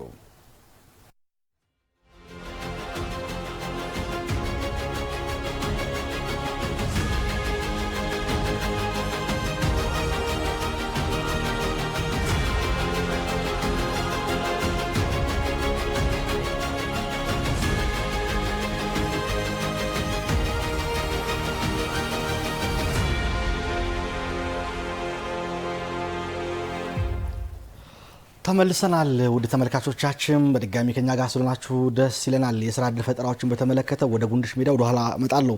ወደ ሌሎች ጉዳዮች ልምጣ እስኪ። የቤት አስተዳደርን በተመለከተ ጉለሌ ሌላው የሚነሳበት የቤት አስተዳደርን በተመለከተ ነው። ወረዳ 8 የቤት ቁጥር 181 ነዋሪ የሆኑት አቶ ተስፋዬ ገብሬ እነቢ በሚል የተመዘገበ ቤት ነው። ቦሩስ ያገኘ ነው ቢሆንም ያለ አግባብ ይዞታችን እንድለቅ ተገደናል በሚል ቅሬታ አቅርበዋል። ለተለያዩ ተቋማትም አቅርበው እንዲታይላቸው የሚል ምክረ ሀሳብ ቢቀርም በወረዳው አልተፈጸመልንም የሚል ነገር አለ። እንግዲህ እነሱ እንደሚያነሱት በውርስ ያገኘ ነው ቢሆንም የወረዳ 8 አስተዳደር በግቢያችን ውስጥ የቤት ቁጥር 183 የሚል የመንግስት ቤት አለ በሚል ይዞታ አስተዳደር በሰጠው መረጃ መሰረት በግላችን ሊሰጠን ሲገባ ተነጻጻሪ ካርታ እንዲሰጠን ተደርጓል። ይሄ ደግሞ ተገቢ አይደለም የሚል ተደጋጋሚ በቢሮአችን ተመላልሰው ቅሬታ አቅርቧልና የነ አቶ ተስፋዬ ገብሬ ጉዳይ ስራ መሰረቱን አንስተው ለምንድን ነው ይህን አክል ዓመት እሳቸው መልካም አስተዳደር እኛ ቢሮም ከንቲባ ጽህፈት ቤትም እርሶ ቢሮም በተደጋጋሚ ነው የሚመጡትና ችግሩን መፍታት ለምንድን ነው ያልተቻለው? እንባ ጠባቂ ኮሚሽንም ባለስልጣን ማለት እንባ ጠባቂ ባለስልጣንም ችግሩ እንዲፈታላቸው የሚል ምክረ ሀሳብ አቅርቦ ነበርና ለምንድን ነው የዘገየው? አቶ ወልዴ ጥሩ አቶ አላዛር እዚህ ላይ ምላሽ የምሰጠው ተደጋጋሚ ጊዜ ምላሽ ሰጥቼበታለሁ። አምና ራሱ ካስታወስክ በዚህ ጉዳይ በዚህ ሰውዬ ስልክ ደውሎ ጠይቆ ነበር። ወርጄ እንደው ማጠርቼ ቼክ አድርጌ ምላሽ እሰጣለሁ ብዬ ማለት ነው። አንዳንዴ ትክክል ያልሆነው ነገር ትክክል አይደለም ብለን ቁርጥ አድርገን በእናንተ በኩልም ሊነገረው ይገባል ቤተሰቡ። እኔ ተደጋጋሚ ጊዜ ስለነገርኩት ነው። አሁን እኔ ስለነገርኩ እኔ ጋር አይመጣም። አንዴ እንባ ጠባቂ ይሄዳል፣ አንዴ ፍርድ ቤት ይሄዳል፣ አንዴ የሆነ ተቋም ጋር ይሄዳል። ማይሄድበት ቦታ የለም ሰውየው አሁንም እዚህ እንቅጩ ምነግረው አይመለከተውም። ለምሳሌ ከዚህ በኋላ እናንተ ጋር ለምንድን ነው የማይመለከተው? በነገራችን ላይ እሱ ልነግርህ ነው። ቅጽ 008 ላይ በደንብ እንዲያብራሩ ስለፈለኩ ነው። በአቶ ግርማ ደረሴ ስር 559 ካሬ ሜትር መመዝገቡን ያሳያልና ከዛ ካርታ ውጭ ተቆርጦ ነው የመጣው ወይስ ምንድነው ችግሩ የሚለው ነገር እንዲያስቆርጡ ፈልጋለሁ። አሁን እናንተም ሲመጣ እሱን ሰውዬ መጠየቅ ያለባችሁ በእጅ ያለን ካርታ አምጣ በሉት። በቃ ካርታውን ጠይቁት። ካርታው ፕሮፖርሽናል ነው። በእጅ ያለው ካርታ ፕሮፖርሽናል ማለት ምን ማለት ነው? በአንድም በሌላ መልኩ እዛው ግቢ ውስጥ የቀበሌ ቤት አለ ማለት ነው። በ1970ዎቹ በኃይለ ሥላሴ ጊዜ የነበረው ካርታ ሰውየው በእጁ ያዘው ፕሮፖርሽናል ነው። ፕሮፖርሽናል ማለት እዛ ውስጥ የቀበሌ ቤት አለ። በጣም የሚገርመው የሱ ቤት 181 ነው የቤት ቁጥሩ። 183ቱ የቀበሌ ቤት ነው። 183ቱ ፕሮፖርሽን ማለት ይሄ ነው ማለት ነው። 181 እና 183 ቤት ምን ሆኗል? ቀላቅሎታል ሰውየው የቀበሌ ቤቱን ማለት ነው። ቀላቅሎ አሁን እንግዲህ ይሄንን መቼ ዘመን ነው በየትኛው ጊዜ ነው እሱ የቀላቀለው? ፈጣሪ ያውቀው። እሱና የሱ ቤተሰቦች ናቸው የሚያውቁት የቀላቀለበትን ጊዜ ማለት ነው። ይሄ ቤት ቁጥር ደግሞ በፋይል ተመዝግቦ እኛ ጋር ፍርድ ቤት እንኳን ሄዷል፣ ተሸንፏል። አቶ አላዛር ፍርድ ቤት ሄዶ ተከራክሮ ከኛ ጋር ፍርድ ቤት ወስኖበታል። የእንባ ጠባቂ ባለስልጣን አሁን ደግሞ እሱ የሚጠይቀው ልንገርህ፣ ፍርድ ቤትም ውሳኔ ጠይቋል፣ ሰጥቶበታል። ለሚመለከተው አካል እኛን ጠይቆ ምላሽ ያልሰጠው አካል የለም። በጽሁፍም በደብዳቤም ሰጥተናል። እኔም 3-4 ጊዜ ምላሽ ሰጥቼበታለሁ በዚህ ጉዳይ ላይ። እሱ አሁን የቀበሌ ቤቱን መሸነፉን አምኖበታል። መጀመሪያ ቀበሌ ቤት የሚባል የለም የሚል ነው እሱ ድምዳሜ። 183ቱ አሁን እኛ ወጥረን ይዘን ዶክመንት አቅርበን ተከራክረን ፍርድ ቤት ስላሸነፍ ነው። አሁን ደግሞ ምን ማድረግ ጀመረ? የቀበሌ ቤት እሺ ውሰዱ የቀበሌ ቤቱን፣ እዛ ላይ ደግሞ ቆርጣችሁ የወሰዳችሁትን መሬቴን ደግሞ መልሱልኝ ነው ደግሞ ጥያቄው። ተረዳኝ። ግን አሁን ቀበሌ ቤት መኖሩ ላይ ተማምኗል፣ አምኗል። መጀመሪያ የለም የሚል ነው እሱ ድምዳሜ። የዛሬ ዓመት ቀበሌ ቤት የለም ብሎ ፍርድ ቤት ድረስ ሄዶ ፍርድ ቤት እኛ ዶክመንት አቅርበን አሸንፈናል፣ ተሸንፏል። ፕሮፖርሽን ካርታ ይዞ እንዴት ቀበሌ ቤት የለም ብሎ እንዴት ይከራከራል? ሁለተኛ የቴክኖሎጂ ዘመን ላይ ነን ያለ ነው። በብዙ ነገር ኮን አጃይሱን አይቻለሁ። በነገራችን ያሳያል አለ እሱ ላይ ቀበሌ ቤቱ ያሳያል ወደ ኋላ የመጣው 90ዎቹ ስለሆነ። ነገር ግን ውርሱ ላይ ስንመለከት አቶ ግርማ ደረሴ የወረሱ ውርስ ላይ ስንመለከት 559 በልክ የተገኘው መሬት ለነሱ ነው ደግሞ ውርሱ ቀድሞ ያስቀምጣልና ምንጩ ምንድነው? ይሄን 183ቱ እዛ ላይ አቶ ግርማ ደረሴ ውርስ ላይ አያስቀምጠው። ከምን የመነጨ ነው? እንዴት ሊመጣ ቻለ? እሱ እንግዲህ በወቅቱ የነበረ ችግር ሊሆን ይችላል። ዛሬ እኔም ችግር እየፈጠርኩ ቀጥላለሁ ማለት አይደለም። እዚህ ቦታ እኔ እስከተቀመጥኩ ድረስ መፍትሄ እየሰጠው መሄድ ያስፈልጋል። ለአንድና ለመጨረሻ ጊዜ ውሳኔ ሰጥቼ መሄድ ስለሚያስፈልገኝ ማለት ነው እንጂ የሆነ ሰዓት ላይ እንዴት አድርጎ ምን አድርጎ የቀበሌ ቤቱን ወደ ግል እንደቀላቀለው አላቅም እኔ። ዛሬ ግን እኛ ይሄ መረጃ ደረስን፣ በዶክመንትም ጭምር ተከራከርን፣ አሸነፍን ፍርድ ቤት። ከዛ በኋላ ለሶስተኛ ወገንም ጭምርኮ ቤቱን ሰጥተናል እኛ፣ ያ ቀበሌ ቤቱ ማለት ነው። አሁን ለሶስተኛ ወገን ስለሰጠን አሁን ደግሞ የሱ ጥያቄ ምንድነው? ከጎን ላይ የሆነች ቦታ አለች፣ ያ ቦታ የኔ ቦታ ነው። ስለዚህ አሁን ጥያቄው እሱ ነው። አሁን የሱ ጥያቄ አቶ ግርማ ደረሴ እንግዲህ ምናልባት በሌላ አቅጣጫ መታየት ካለበት እኔ እዚህ ላይ ሊቋጭ ያሳቸውን ጉዳይ ምን ታደርጋለህ መሰለህ? አንተ እንደውም ሲመችህ ፕሮግራም ያዘና እኔም ባለበት አንተም ባለበት ቤቶች ኃላፊም ባለበት እሱም ዶክመንት ይዞ ይቅረብ፣ እኛም ዶክመንት ይዘን እንቅረብ። እንግዲህ ፍርድ ቤት በወሰነው ጉዳይ ግድ የለም፣ ችግር የለውም። የህዝብ ጥያቄ ነው አይደል? ቁጭ ብለን እንነጋገር። መልካም። ተደጋጋሚ እዚህ ቢሮ የመጡ ጥያቄያችሁ ስለሚያቀርቡ ነው ማስተናገድ ስለሚገባ ነው ይሄን ጥያቄ አነሳ። እናንተ ጋር ብቻ አይደለም፣ የተለያየ ቦታ ነው የሚሄደው ማይሄድበት። እኔ ብዙ አካል ነው የሚደውልልኝ፣ ግን እኔ ያው ምላሽ ይሄ ነው ማለት ነው። ከዚህ የተለየ አይደለም። መልካም። ሌላ የመንግስት ቤቶች አስተዳደር በተመለከተ ከነዋሪዎች ተደጋግሞ የሚነሳ ነገር አለ። አቶ ወልዴ በተለይ የዚህ የዳሃ ብለን ተለይተን ቤቶችን ለማግኘት አልቻለም። ከኛ ቀድሞ ሌላ ሰዎች የተሰጡ ነው። የአስተዳደሩ በተለይ ከቤቶች አስተዳደር ጋር የተያዘ መልኩ አሁንም ጉድለት አለበት፣ ብልሹ አሰራር ስላለ ሊፈተሽልን ይገባል የሚል ጠበቅ ያለ ጥያቄ ያነሳሉና ከቤት አስተዳደር ከዚህ ቀደም አንስቷል ጥያቄ። በነገራችን ላይ እንደው እሱን ለማረም ምን ተደረገ? በክፍለ ከተማ ደረጃ አሁንም ጥያቄ ያላቸው ዜጎች አሉ፣ በደንብ እየተስተናገደ አይደለም የሚል ነገር አለና ምንድነው ከዚህ ከቀበሌ ቤት አስተዳደር ጋር ተያይዞ እየገጠማቸው ያለው ነገር? የአላዛር ቀበሌ ቤት ላይ ያው ቀበሌ ቤት እንግዲህ ተከራይ አለ። ብዙ ጊዜ ያው ቀበሌ ቤት የማስተላለፍ ያው ማንዴቱ ከተማ አስተዳደሩ ለኛ ሰጥቷል። ቀበሌ ደግሞ ይሄን የምናስተላልፍበት ደግሞ የራሱ የሆነ መመሪያ ደግሞ አለው። ለምሳሌ ቅድሚያ ልማት ትንሽ ይላል። ከልማት ትንሽ በኋላ ደግሞ መመሪያ የሚፈቅዳቸው ደግሞ አካላቶች አሉ። ከዛ ደግሞ የክፍለ ከተማ ደግሞ በጣም ክሪቲካል የሆነ ድሃ የሆኑ ማህበረሰቦች አሉ። እነዚህን እያየ እየፈቀድክ ትሄዳለህ። ከተማ አስተዳደሩም እየተነጋገርክ ማለት የምትፈቅድላቸው ሰዎች አሉ። አሁን ቀበሌ ቤት ይሄንን የምናደርገው ምንድነው? ወይ ኮንዶሚኒየም ደርሶት ወይም በሞት ወይም በሆነ በፍርድ ቤት ክርክር ያንን ቤት ያችን ቤት በክራይ ያለውን ቤት የምናስለቅቅ ከሆነ ያችን ያስለቀቅናት ቤት ወይ አንድ ቤት ወይ ሁለት ቤት ልትሆን ትችላለች። ጠያቂው ግን እንደ ጉለሌ ብቻ አሁን በአሁኑ ሰዓት ወረፋ ብቻ የሚጠብቅ ከ500 በላይ ሰው አለ። ቀበሌ ቤት ወረፋ የሚጠብቅ ማለት ነው። 500ን ሰው እንደየንቱ እንግዲህ 500 ሰው የእንትና ተራ ነው የእንትና ተራ ይሄን እያልክ ለእያንዳንዱ እየነገርክ አትሄድም። ሁለተኛ እዛ ቦታ ላይ አንተ አመራሩን አስተዳደሩን እስከተቀመጥክ ድረስ እንደየሰው ችግር ባለፈው አንድ ጊዜም ያናስቀምጫለሁ። አሁን በጣም እንግዲህ አሁን አንተ ለምሳሌ አንተ እንኳን ተቸግረህ ልትመጣ ትችላለህ። አንድ እናት ደግሞ የሆነ ረዳት የላቸውም፣ ጧሪ የላቸውም፣ ወይም የሆነ በሽታ ካንሰር ታማሚ የሆነ ሰው አለ መጥቶ አንተ ጋር ቢሮ ላይ ያለቀሰ እየወደቀ አንተም ተረኛ ነህ እኚህም ተረኛ ናቸው። ከሁለቱ ለማን ነው ቅድሚያ የምትሰጠው? ያው ሚሞሪ አይምሮም አለኮ እናስብበታለን። ስለዚህ በጣም ክሪቲካል ችግር ላለበት ቅድሚያ እንሰጣለን ማለት አንድ ኢቭን መመሪያ ፈቅዶ ደግሞ መመሪያ የሚፈቅዳቸው ደግሞ ጤናማ የሆነ ሰው ደግሞ አለ በአሰራር የሚፈቀድለት ማለት ነው።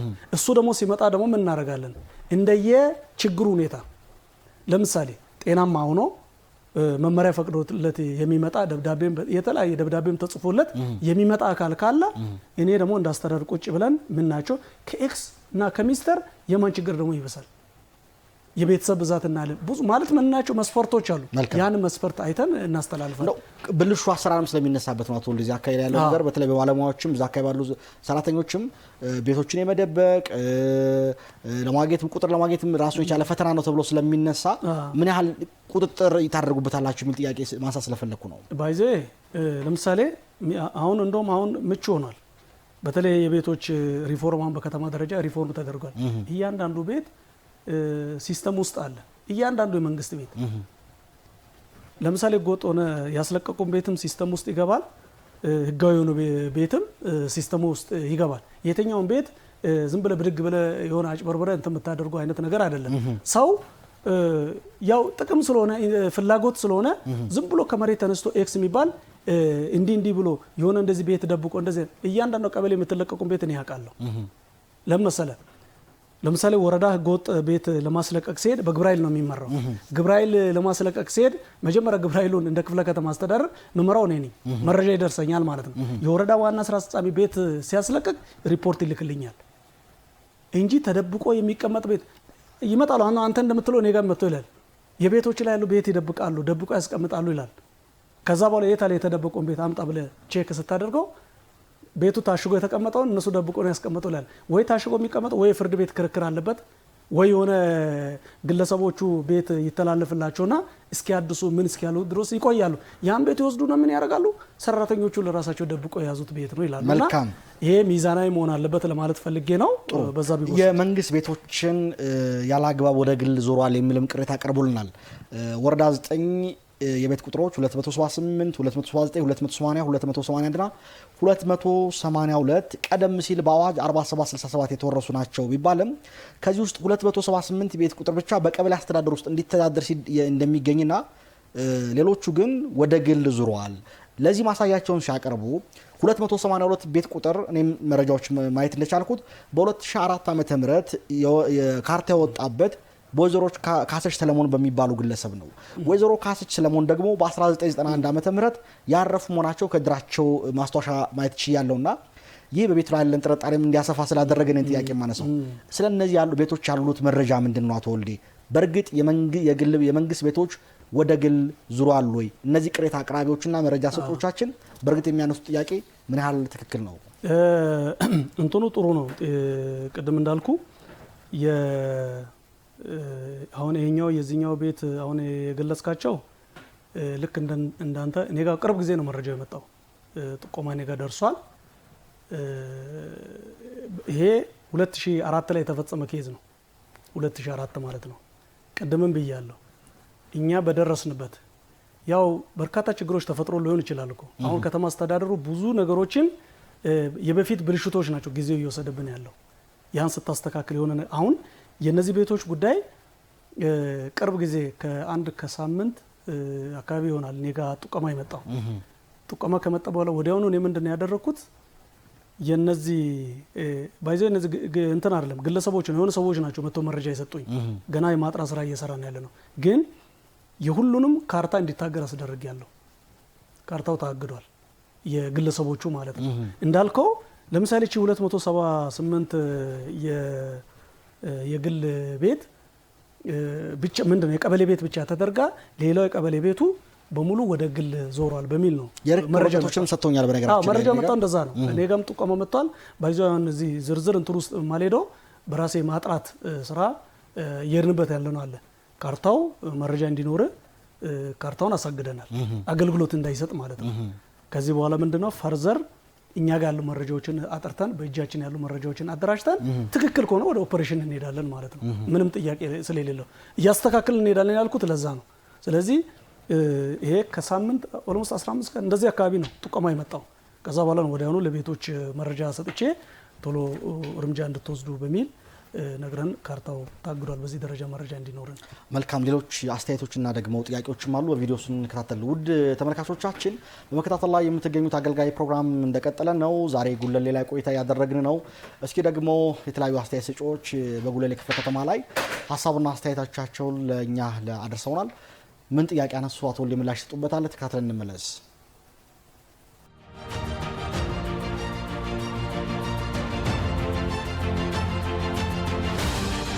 አገልግሎት አሁን ካስገባሁት 1 ሳምንት ሆኖኛል። ፋይሉን ሁሌም እመላለሳለሁ። አማካሪ ቢሮ ወደ ነው የምሰራው።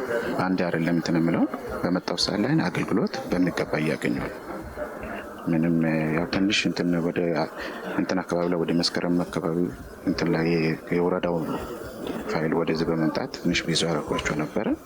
እሱንም አሁን ኦርደር በማሳዝ ወረፋን ይዞ ቀኑን ይዞ በደንብ እየተስተናገዱ እኛም ምንም ሳንቸገር አገልግሎቱን በደንብ እያገኘን ነው። ከወረዳ 4 ነው የመጣሁት። የግንባታ ፍቃድ ፕላን ስምምነት ለማውጣት ነው የመጣሁት። ያው እየታየልኝ ነው። ከዚህ በፊትም እንደዚሁ እየመጣሁ አገልግሎት ጠይቃለሁ። ብዙ እንግልት የለም። በአግባቡ ነው የምንስተናገደው። መስተንግዷቸው ጥሩ ነው። የትሪትመንት ያደርጋሉ ባለሙያዎቹ። ውጣ ውረድ የለውም። እኔ እስከማውቀው ተጠቃሚ ነኝ። ብዙ ጊዜ ነኝ። በጣም ግርግር አለ። እኔ እንደውም ወደ 2 ሰዓት ምናምን የደረስኩት። ሌሎቹ ግን ከሌሊቱ ተሰልፈው አስተባባሪ የሚልም ራሳቸውን እያስተባበሩ እየጻፉ እየገቡ እየወጡ ነው። እና ዶክሜንቴሽንም አንዳንድ ነገሮችን አዌርነስ ሲሆን አላውቅም ችግር ስላለ ተመልሰው እየወጡ ምናምን ብቻ ወከባ ነው። በጣም ብዙ ሰው ነው እዚህ እንትን እያለ ያለው። እኔ አሁን ቅዳሜ መጥቼ ነበር። ሲስተም ፌል አድርጎ ነው የሄድኩት። ተመልሼ ዛሬ ተራ ነው ተብዬ የመጣሁት ማለት ነው። ግን ያው እየጠበቅን ነው። 12 ሰዓት ነው የመጣሁት። ጨርሼ ወጣሁ። ያው ሰው የመብዛት ባህሪ አለው። ሰው ይበዛል። ለምን ወረዳ እንግዲህ 6 ቀበሌ ነው። ለምሳሌ ወረዳ 9 የተዋህደው ከ6 ቀበሌ ሁሉም እዚህ ስለሆነ ወረፋ አለ። ስለዚህ ሳምንት ነው ደግሞ እንከለከለው። እዚህ ነው እንጂ ነው 12 መጣሁን ጨርሼ መሄድ እንደ አብዛኛውን መታወቂያ አለ። መታወቂያ ያው ወስደን ሰጥቼ እስካሁን አልመጣልኝም። እና ያው እንግዲህ ሲስተም ደግሞ ወረዳ ሲስተም የለም። ወረዳ ላይ የሚያስመርሽ ሲስተም ነው።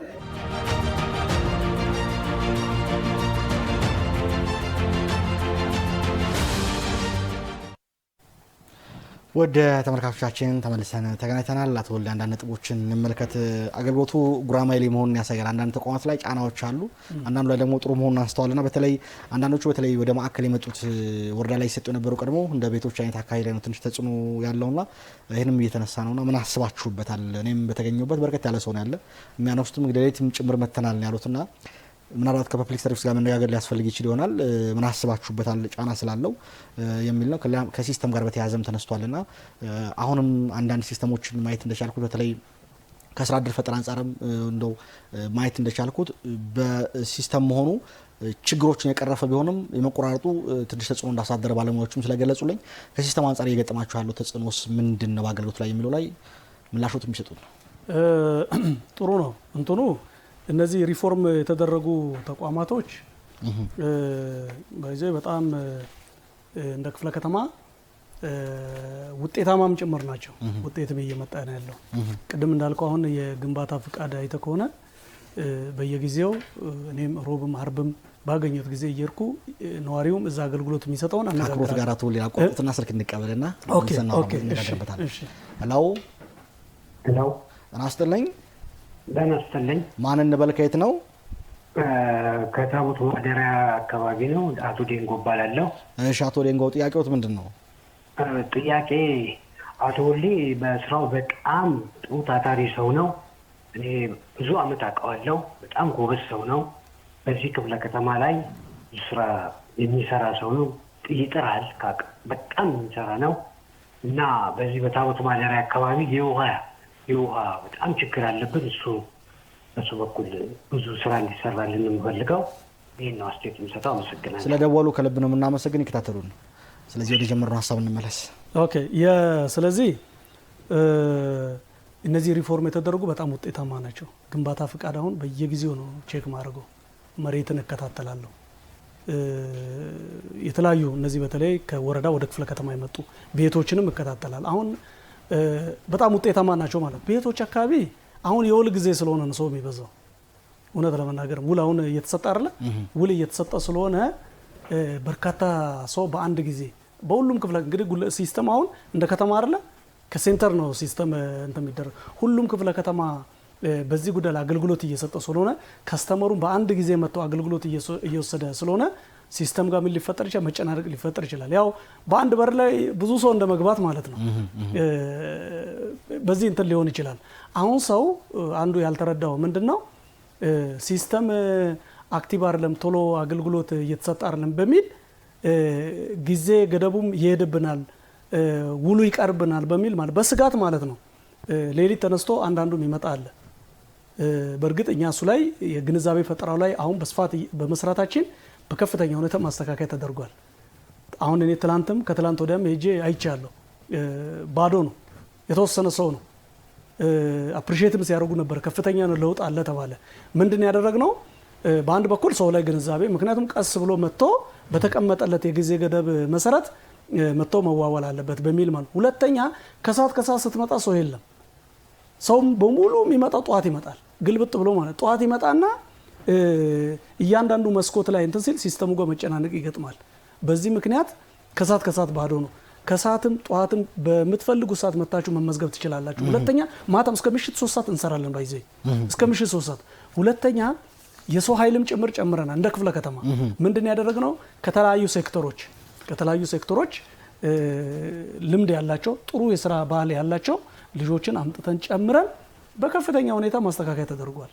አሁን ጫናው ስለዚህ ወቅታዊ ነው ጫናው። አሁን ከዚህ ወር በኋላ እርግጠኛው የውል ሲጠናቀቅ ቤቶች ባዶ ነው የሚሆነው፣ ተገልጋይ ባዶ ነው የሚሆነው ማለት ነው። ስለዚህ ወቅታዊ ነው ይሄ ስራ። ወቅታዊ ስለሆነ ሰው እየበዛ ለዛ ደግሞ እኛ ግዛይ ሶሉሽን ያልነው ነገር በሙሉ ወስደናል። በዚህም በርካታ ማህበረሰብ አፕሪሺየትም እያደረገ ነው። ራሴ አይቼ ወዲያውኑ ነው ውሳኔ ሰጥተን መፍትሄ ሰጥተን ሰው እንዲመዘገብ ያደረግነው ማለት ነውና አሁን ከፍተኛ የሆነ መሻሻል አለ። ከዚህ ወር በኋላ ደግሞ ያው ተቋሙ ሰው አይኖርበትም። የመታወቂያ ጉዳይን አስተዋል አንድ ተገልጋይና መታወቂያ በአጠረ ጊዜ በስታንዳርዱ መስጠት ይቸግራችሁ ነው። አንድ ሳምንት እኮ ነው ስታንዳርዱ። እኔ ደግሞ ወር አልፎኛል እያሉ ነው ሰው ሲቪል ምዝገባና ነው ወይ እንትን የመጀመሪያ ምዝገባውን ሲመዘገቡ ያው እዛ ወረዳው ላይ ሪኩዌስት አድርጎ ላይሆን ይችላል። መረጃቸውን ድጋሚ መረጃውን ቼክ ማድረግ ያስፈልጋል፣ የእርሳቸውን ማለት ነው። ሪኩዌስት ካላደረጉ እዛው ሲስተም ላይ ወረዳ ላይ ቁጭ ነው የሚለው፣ ወደ ሴንተር አይመጣም። ፕሪንት የሚደረገው ያው ክፍለ ከተማ ላይ አይደለ፣ ወደ ሴንተር አይመጣም፣ ወደ ማዕከል አይመጣም። ስለዚህ ወደ ማዕከል ከዛ ከተላከ ማክሲመም መታወቂያ 1 ሳምንት ነው፣ ከዛ በላይ አይወስድም። የሲቪል ምዝገባ ነዋሪዎች አገልግሎት መታወቂያ ማለት ነውና እሱን አሁን አባታችን ጥያቄ ያነሱት እንደገና ወረዳ ላይ ሄደው ወይም እኔ ጋርም ክፍለ ከተማ መምጣት ይችላሉ። ሲቪል ምዝገባና ነዋሪዎች አገልግሎት መጥቶ ሲስተም ላይ ስማቸውን ቼክ ማስደረግ ይችላሉ እንጂ በእርግጠኝነት ይሄን ያህል ጊዜ መታወቂያ አይቆይም። መልካም እንግዲህ ቼክ ይደረግና የእሳቸውን ሀሳብ በኋላ የምንሰማው ነው የሚሆነው። ወደ አንድ ደዋያችን ያነሱታል ታቦት ማደሪያ ላይ በተለይ ከውሃ ጋር በተያያዘ የመሰረተ ልማት ችግር አሁንም ተነስቷልና የውሃ ጉዳይን ስላነሱ ምንድን ነው ያሰባችሁላቸው? አሁንም ጉለሌ እንደቀደመ አሁንም የውሃ ችግር ቀጣይነቱ በወረፋ ነው የሚመጣ እንደ ሌሎች ከተሞች አካባቢ አሁንም ችግሩ ነው ቀጥሏል ወይ? ያው ውሃ ላይ የጉለሌ ብቻ ሳይሆን ያው እንደ ከተማ ይህንን ተቋም ለማሳደግ ከፍተኛ ስራዎች እየተሰሩ እንደሆነ ያው መላው የአዲስ አበባ እንግዲህ ነዋሪ ምስክር ነው፣ የጉለሌም ህዝብ ምስክር ነው። ጉለሌ ላይም ምንም ውሃ የማይደርስባቸው አካባቢዎች እኮ ዛሬ ውሃ እያገኙ ነው። ለምሳሌ አሁን ወረዳ 6 ቅድም የጠቀስኩልህ አሁን ውሃ ቢያንስ በሳምንት አንድ ጊዜ ያገኛል። ሁሉም አካባቢ በሳምንት አንድ ጊዜ ያገኛል። አሁን ቅድም አባታችን ያነሱት ይሄ ልማት ተነሺ አሁን በልማት ቦታ የተሰጣቸው እዛ አካባቢ ላይ የውሃ የግፊት መጠኑ በጣም እያስቸገረን ስለሆነ ያ ቦታውን እንትኑንም ስፔሲፊክ ቦታውን ያውቃሉ። በላይ በ02 መግቢያ የሚባለው አካባቢ ላይ እዛ ላይ ደረጃውን የጠበቀ ሮቶ ይቀመጥላቸዋል። ለዛ ደግሞ ቅድመ ዝግጅት አድርገን ኦልሞስት እያጠናቀቅን ያለንና በቅርብ ጊዜ ከዋና ፍሳሽ ከጉለሌ ቅርንጫፍ ጋር ተነጋግረን በአጭር ጊዜ መፍትሄ የምንሰጣቸው ይሆናል። እኔም ይዤ እየተከታተልኩ ስለሆነ ማለት ነው። ይሄ ልማት ተነሺዎች ናቸው፣ እነሱ ጥያቄ ነው አውቅ ያለው ግን ጊዜያዊ መፍትሄ በቦቴ በምናምን ነው ዲስትሪቢዩት እያደረግን ያለ ነው። ይህንን ፈጥነን መፍታት አለብን በሚል ይዘን እየሰራ ነው ያለ ነው። መልካም ካለን ሰዓት አንጻር ወደ ስራ ዕድል ፈጠር ልመለስ ብዬ ነው። ጉንድሽ ሜዳ በተመለከተ የሽማ ማዕከሉ የከተማ ስታንዳርድ አላሟሉም በሚል በርከት ያለ ቁጥር ያላቸው ሼዶች ተዘግተው እንዲቀመጡ ሆኖ ነው የቆዩት። ምናልባት ሰሞኑን አስተላልፋችሁት ከሆነ እሱንም ስለሚገልጹልኝ ለምን ስታንዳርዱን አስጠብቆ ወደ ስራ ማስገባት አልተቻለም የሚለው አንደኛው ጥያቄ ነው። እስከ መቼስ እነዚህ ሼዶች በስታንዳርድ አላሟሉም በሚል ምክንያት ተዘግተው ይቀመጣሉ? ጉንድሽ ላይ ነው፣ ጉንድሽ ሜዳ ላይ ከጀርባ ጉንድሽ ሳይሆን ላይኛው ሞሎች ያሉት ከሞሉ ጀርባ አካባቢ ያሉት ቤቶች ማለት ናቸው። ስታንዳርድ አላሟላም ሳይሆን አሁን ሰሞኑን በመናስተላልፈው እንትን ላይ ተላልፏል። እነዚህ ቁጥር 3 በ8 3 በ4 የተባለው ያንተ ጥያቄ ገብቶኛል። የስታንዳርድ አላሟላም ማለት 2 በ2 ካሬ ወይም 3 ካሬ ለአንድ ግለሰብ እንዴት ተሰጣላችሁ? በዚህ ምክንያት የቆዩ አሉ። 30 ሱቆች አውቄያለሁ፣ አስታውሻለሁ። ወደ 300 አካባቢ ናቸው በነገራችን ላይ የነበሩ እዛ ያሉ ሱቆች አንቀሳቃሾች ናቸው። አንቀሳቃሽ መጀመሪያ ያ ቦታ ከ2 ወር በፊት ከ300 በላይ ወጣቶች እዛ ቦታ ላይ ሰጥተናቸዋል። 2 በ2 እና 2 በ2 ካሬ ማለት ነው። ለ3 ወጣት ሰጥተናል፣ ተቀብሏል። አሁን ቀሪውን ደግሞ ትላንት በተላለፈላቸው ደግሞ ተሰጥቷቸዋል። ትላንት ባስተላለፈ ስለዚህ ሙሉ በሙሉ ተላልፏል። ግን ጥያቄው አሁን ዝግ ስለነበሩ ነው ይሄን ጥያቄ ያነሳው። ተላልፏል። አሁን ትላንትና የተዘጉት ትላንትና ምክንያቱም እጣ አስወጥተን ከትላንት ወዲያ እኔ ባለበት ነው እጣ ያጡት። እጣ አስወጣን። ትላንትና በከተማ ደረጃ የተላለፈው ላይ አንዱ የተላለፈው ይሄ ነው፣ ይሄኛው ሼድ ማለት ነው፣ ተሰጥቷቸዋል። ግን አሁን ጥያቄው ምንድነው? አንዳንዶቹ የሚጠይቁት እንዴት ለ3 ሰው 2 በ2 ካሬ ተሰጣለ? ሽሮ ሜዳ ነው አሁን ያለንበት። ቅድም ያልኩ ለምሳሌ ሽሮ ሜዳ ሞሉን ታውቃለህ አይደል? ትልቁ ሞል እሱ የመንግስት ሼድ ነው ታውቃለህ። እዛ ቦታ ላይ 4 ካሬ ላይ 4 ሰው ነው ያስገባነው። 2 በ2 ማለት ነው። 4 ካሬ ላይ ለአንድ ሰው ካሬ አዎ 4 ሰው 2 በ2 ካሬው ላይ ነው ያስገባነው። 5 ዓመት ነው እንግዲህ ውል የሰጠናቸው። በጣም ይገርም። ምን ያህል ማለት በጣም ቅድም የኢኮኖሚ ሴንተር ነው ብያለሁ ሽሮ ሜዳ። አንድ ግለሰብ እኮ 4 በ4 ሱቅ 60-70 ሺህ ብር ነው የሚያከራየው ሽሮ ሜዳ ላይ ማለት ነው፣ ኪራይ ማለት ነው። በጣም ከፍተኛ ኢንቨስት የሚደረግበት ከፍተኛ ገንዘብ ትራንዛክሽን ያለበት አካባቢ ነው ማለት ነው። ከፍተኛ ወጣቶች የሚጠቀሙበት አካባቢ ማለት ነው። ስለዚህ እነዚህ የምናስገባቸው ወጣቶች ልክ እንደ ሌላው አካባቢ በስታንዳርዱ መሰረት ለአንድ ሰው 4 ካሬ ብለን ከምንሰጥ ባይዞ ባህል ልብስ በባህሪው ምን አይነት መሰለ? ባህል ልብስ እዛው ቁጭ ብለህ የምትሰራው አይነት አይደለም። ኦንላይን ነው የምትሰራው። የባህል እንደ አድራሻ ነው የምትጠቀመው ያቺ ሱቋን። እኛ የምንሰጣትን እንደ አድራሻ ነው የሚጠቀሙት እንጂ አብዛኛው ከስተመር ልብሱን በኦንላይን ደንበኛ ያፈሩ በደንበኛ አየር ባየር ነው የሚሰሩት። ይሄንን እንደ ኦፊስ እንደ አድራሻ ነው የሚጠቀሙት። እኛም ሼዱን እየሰጠን ያለናቸው እንደ አድራሻ ነው የምንሰጠው። ሞሉ ላይ ካደራጀናቸው ከ1100 በላይ ወጣት አሁን ሞላ ያለው እኛ ያስገባናቸው 5 ዓመት ሰጠን። በጣም የሚገርም በ5 ዓመት ውስጥ እንግዲህ በ5 ዓመት ውስጥ እነዚህ ወጣቶች ሀብት አፍርተው የራሳቸውን አክሲዮን አቋቁመው ማለት ነው ዛሬ ላይ ክፍለ ከተማውንም ከተማ አስተዳደር መሬት እየጠየቁ ነው። መጥባው በራሱ በኦንላይን የሚሰሩት ከገቢ አንጻር ተጽዕኖ አሳድርም በዚህ ደረጃ እንደ አድራሻ ብቻ ከተጠቀሙት ቤታቸው ይሰራሉ። ኦንላይን ካገኘ ሆነ እኛ ነው ዲቴል እሱ የምናውቀው በቅርበት ያለ እንግዲህ በዛ ዘርፍ ላይ ያለ ሰው ነው የሚያውቀው። አቶ ለዚህ ላይ የሚነሳው አብሮ ማየት የሚያስፈልገው ነገር 4 ሰው ስትሰጡት አከራቱ ለአንዱ ነው የሚወጣ የሚል ጥያቄ የሚነሳል። አንዷን በውድ ነው እርሶም እንዳነሱት በካሬ ሜትር እስከ 80 ሺህ ብር እንደውም ጉንድሽ ሜዳ ሰፋ ሲል ከ130 ሺህ ብር ያላነሰ ኪራይ ጭምር እንዳለ የተገለጸው። ዘላቂ መፍትሄ መምጣት አልተቻለም። ምንድነው ሰዎች ሰርቶ መለወጥ የሚፈልጉ ቦታ የሚፈልጉ እንደተጠበቀ ሆኖ ነገር ግን በኪራይ መሰብሰብ ብቻ መቀመጥ የሚፈልጉ ደግሞ ስላሉበት ቦታው ላይ መጨናነቅን ፈጥሯልና እስከ መቼ ነው ባለሙያ ወይም ለአንድ ግለሰብ ብቻ እየተከራየ በኪራይ እንዲቀጥል የሚደረገው? መፍትሄ ለምንድን ነው የማይቀመጥ? ኪራይ የሚባለው ባይዘው ማለት ነው። ከዚህ በፊትም ላንተ ይሄንን ምላሽ ሰጥቻለሁ። ተከራይቷል የሚል እዛ ሄደ አሁን አንተ ተከራይቷል የሚል አንድም ሱቅ አታገኝም። በትክክል አይገኝም። ግን እንትና ለምሳሌ ለፊት ያለው አይ ምን ይደረጋል ማለት አራት ወጣቶችን ካደራጀ እዛ ቦታ ላይ ሄደ ውልና ማስረጃ ሄደው ወይም ገቢዎች ሄደው የሰራተኛ የቅጥር ውል አላቸው። በጥቃቅና አነስተኛ መመሪያና ደንብ ደግሞ የትኛውም ድርጅት የራሱ የሆነ ሰራተኛ የመቅጠር መብት አለው። አትቅጠር ብለ መከልከል አትችልም። እዛው ቦታ ላይ ስትሄድ አንዳንዱ ዶክመንቱን ቼክ ስታደርግ ቅጥረኛ ቀጥሮ ያሰራል። ቅጥረኛ ማለት ነው። አንተ እንደምትለው ውስጡን ደግሞ ቼክ ስታደርግ ደግሞ አከራይቷል ይባላል። ተጨባጭ ግን ኤክስ የሚባል ምንድነው አከራይቷል የሚል አንድ መረጃ ማግኘት አልቻለም። ግን እንደዛም ሆኖ በደረስንበት ማለት ነው ወይ ለሶስተኛ ወገን የሆነ ያስተላለፈ የሆነ ነገር ካደረገ መረጃ ከደረሰን ጥቆማ ከደረሰ ምን አውቶማቲክ እርምጃ እንወስዳለን። አቶ ሰፈሩን ስለሚያውቁት ደላላ አለ፣ ብዙ ደላላ በግልጽ ኮስቴ ደላላ ያናግራል። ደላላ ስላለ ይታወቃል አይደል? ደላላው አለ። ይሄንን ጊዜ ወስዶ ማጥራት ከተቻለ ችግሩ ይሄን ያህል ይጠፋቸዋል። ደላላ ማለት የባህል ልብስ ሳይሆን ሱቆችን ጭምር አከራያለሁ የሚል ደላላ ነው። አሁን 90 ሺህ ብር ነው ተጠይቄያለሁ። ጧት ላይ ሰዎች ጋር ሳወራ 90 ሺህ ብር ካመጣኩ የተወሰነች ነገር ይፈልግልሃል ነገር አይነት ማለት ነውና እንትን ጊዜ ወስዶ መፈለግ ጊዜ ሰጥቶ ኦፕሬሽን ቢሰራ ችግሩን መቅረፍ አይቻልም። በርካታ ኦፕሬሽን ወስደናል። በርካታ ማለት ነው በደረስንበት አከራይቷል ተብለው ማከራይት ብቻ አይደለም መረጃዎች በደረሰን ቁጥር ማለት ነው በርካታ ሱቆች ላይ ወስደን አሁን ቅርብ ጊዜ ራሱ ጉንድሽ ላይ ከ20 በላይ ሱቆችን አስለቅቀናል። መረጃ ጥቆማ ደርሶን ነው ከ20 በላይ ሱቆች። ሌሎችንም ልክ እንደዚህ መረጃ ጥቆማ ሲደርስ እርምጃ እንወስዳለን። ግን እውነት ለመናገር ማለት ነው አሁን ሞል ላይም ሌሎች ቦታ ላይም ተጨባጭ ተከራይቷል በሚል መረጃ አታገኝም። ያኔ ደግሞ ምን ይሆናል? አንዳንዱ እንኳን ጉንድሽ ላይ ገጠመን አለ ሄደን እርምጃ ወሰደን መረጃ ይዞ ፍርድ ቤት ይሄዳል። ፍርድ ቤት ደግሞ ለአንተም ለዘኛውም ወገን ግራ ቀኙን አይቶ ነው የሚዳኝልን። እኔ ቅጥረኛ ነው የቀጠርኩት አከራይቼ አይደለም ይልና ደግሞ ይከራከራል።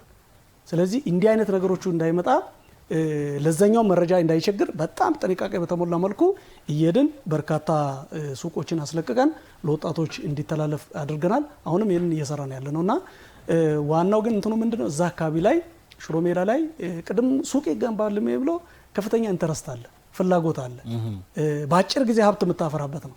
አብዛኛው ወጣት አሁን ቅድም ብያለሁ በ5 አመቱ ስር የሰራናቸው እነዛ የሽሮ ሜዳ ላይ ሞሎች እኔ ባይዘው ሳያቸው ደስ ይለኛል። ምንም ያልነበራቸው የኔ ጓደኛ የነበሩ 5 ሳንቲም ያልነበራቸው አብረን ያደግን ወጣቶች ዛሬ በአጭር ጊዜ እዛ ቦታ ላይ ተደራጅተው ሀብት ፈጥረው አክሲዮን አቋቁመው አክሲዮን በሚሊዮን ነው የሚቆጠር ሀብት አፍርተው ከተማ አስተዳደሩን በሊዝ ቦታ ጠይቋል። ያው ክፍለ ከተማውንም እኔንም ስለጠየቁ መረጃው ስላለኝ ማለት ነው። እነዚህ ወጣቶች አሁን ምን ያለ 5 አመት ሲሞላ እነሱ ወደ ሌላ ቦታ ሽፍት ያደርጋሉ። ሌሎች ወጣቶች ደግሞ ምን ያደርጋሉና በዛ ቦታ ይገባሉና አራት ምንሰጥበት በምክንያት ነው። ለዛ ነው ከስታንዳርድ በታች ነው። ትክክል ነው። ስታንዳርዱ ለአንድ ሰው 4 ካሬ ነው የሚለው። የግድኛ በ4 ካሬ መስጠት አይጠበቅብንም ይሄን ያለ ሀብት እየፈጠረ ከሆነ። ምክንያቱም የከተማ አስተዳደሩ ዋና ዓላማው ምንድነው? ወጣቶች ጥሪት የሆነ ገንዘብ ይዞ ወደ ሌላ እንዲሸጋገር ነው። እንደዚህ ሆኖ እኮ አሁን እዛ ሞል ላይ አክሲዮን ቼክ ማድረግ ትችላለህ። የራሳቸው አክሲዮን በሚሊዮን የሚቆጠር ሀብት ቆጥበው አራት አድርገን ነው ያደራጀናቸው ሁለት በሁለቷ ላይ። ስለዚህ አሁን ባለፈው የገነባ ነው ላይ ደግሞ ሁለት በሁለቱ ላይ ሶስት ወጣት አድርገን ነው። ትንሽ የኛው ወደ ውስጥ ገባ ይላል እንደ ሞሉ ፊት ለፊት አይደለም ወደ ውስጥ ገባ ስለሚል ምን አረግን ሱቋም ጠበብ ትላለች። ለዛ ሶስት አደራጀን። ሶስት ያደራጀናቸው እስቲድና ከተመቸ ነገ ከነገ ወዲያ አንድ ወር አልሞላቸውም የስራ እንቅስቃሴውን ሄደ እስቲና ይው ለዛ ነውና ሌሎች አካባቢዎቹ እኮ እንደዛ አድርገን አንሰጥም። ስለዚህ ትንሽ ቦታ ላይ በርካታ ወጣቶችን ተጠቃሚ ማድረግ የግድም ስለሆነ በአጭር ጊዜ ሀብት ማፍራት ስላለባቸው በዚህ አግባብ እንደ ክፍለ ከተማ ከማከልም ባይዘ እየተናበብን ነው ከመስሪያ ቦታዎች ጋር ተናበን የጋራ አድርገን በዚህ አግባብ ነው እየሰራን ያለነውና ይሄ መረጃ እንዲኖርን ነው። አቶ ወልዴ ወገሴ እዚህ መጥተው የጉልሌን ጉዳይ ስለተወያየን ሀሳቦትን ለተነሳለው ጥያቄ ምላሽ ለማብራሪያ ስለሰጡ በተመልካችም ከልብ ነው አመሰግናለሁ። በጣም እኔም ደስ ብሎኛል። እውነት ለመናገር ያው ምነግር ጉልሌ አሁን ክፍለ ከተማችን ያው እየተሞሸረች ያለች ክፍለ ከተማ ነች። ከለውጡ በኋላ ሙሽራ እኔ ሁሉ ጊዜ ለህዝቡ እንደዛ ነው የምለው። ህዝቡ ራሱ በዚህ ደረጃ ነው ያነሳ ያለው ነውና አሁንም እኔ ለህዝቡ ማስተላለፈው ይህችን አጋጣሚ ተጠቅመን ይሄንን አጋጣሚ ተጠቅመን በአጭር ጊዜ ሀብት አፍርተን የጉለሌን ከፍታ ከፍ አድርገን የተሻለ ኢኮኖሚ ደረጃ ላይ መድረስ አለብን። የቱሪዝም ሴንተርም ጭምር መሆን አለብን ብዬ አስባለሁ። እጅግ አድርጌ አመሰግናለሁ። ከልብ ነው የማመሰግነው። ውድ ተመልካቾቻችን የአዲስ አበባ ከተማ አስተዳደር የፐብሊክ ሰርቪስና የሰው ሀብት ልማት ቢሮ ከአዲስ ሚዲያ ኔትወርክ ጋር በመተባበር ዘወትር ሐሙስ ምሽት የሚያቀርቡ አገልጋይ ፕሮግራም የተከታተላችሁት ይመስል ነበር። ፕሮግራሙ በብርሃት አብራችሁ የቆዩት አላዛር መኮንን ከመላው የስቱዲዮ ባለሙያዎቹ ጋር በጋራ በመሆኑ ሳምንት በተመሳሳይ ሰዓት ሌሎች ተቋማትን ይዘን ወደ እናንተ እንመጣለን። ስለደወላችሁ ስለተሳተፋችሁ ከልብ እናመሰግናለን። መልካም ምሽት ይሆንላችሁ። ለሁላችሁም ሰላም ተመኘው። መልካም ጊዜ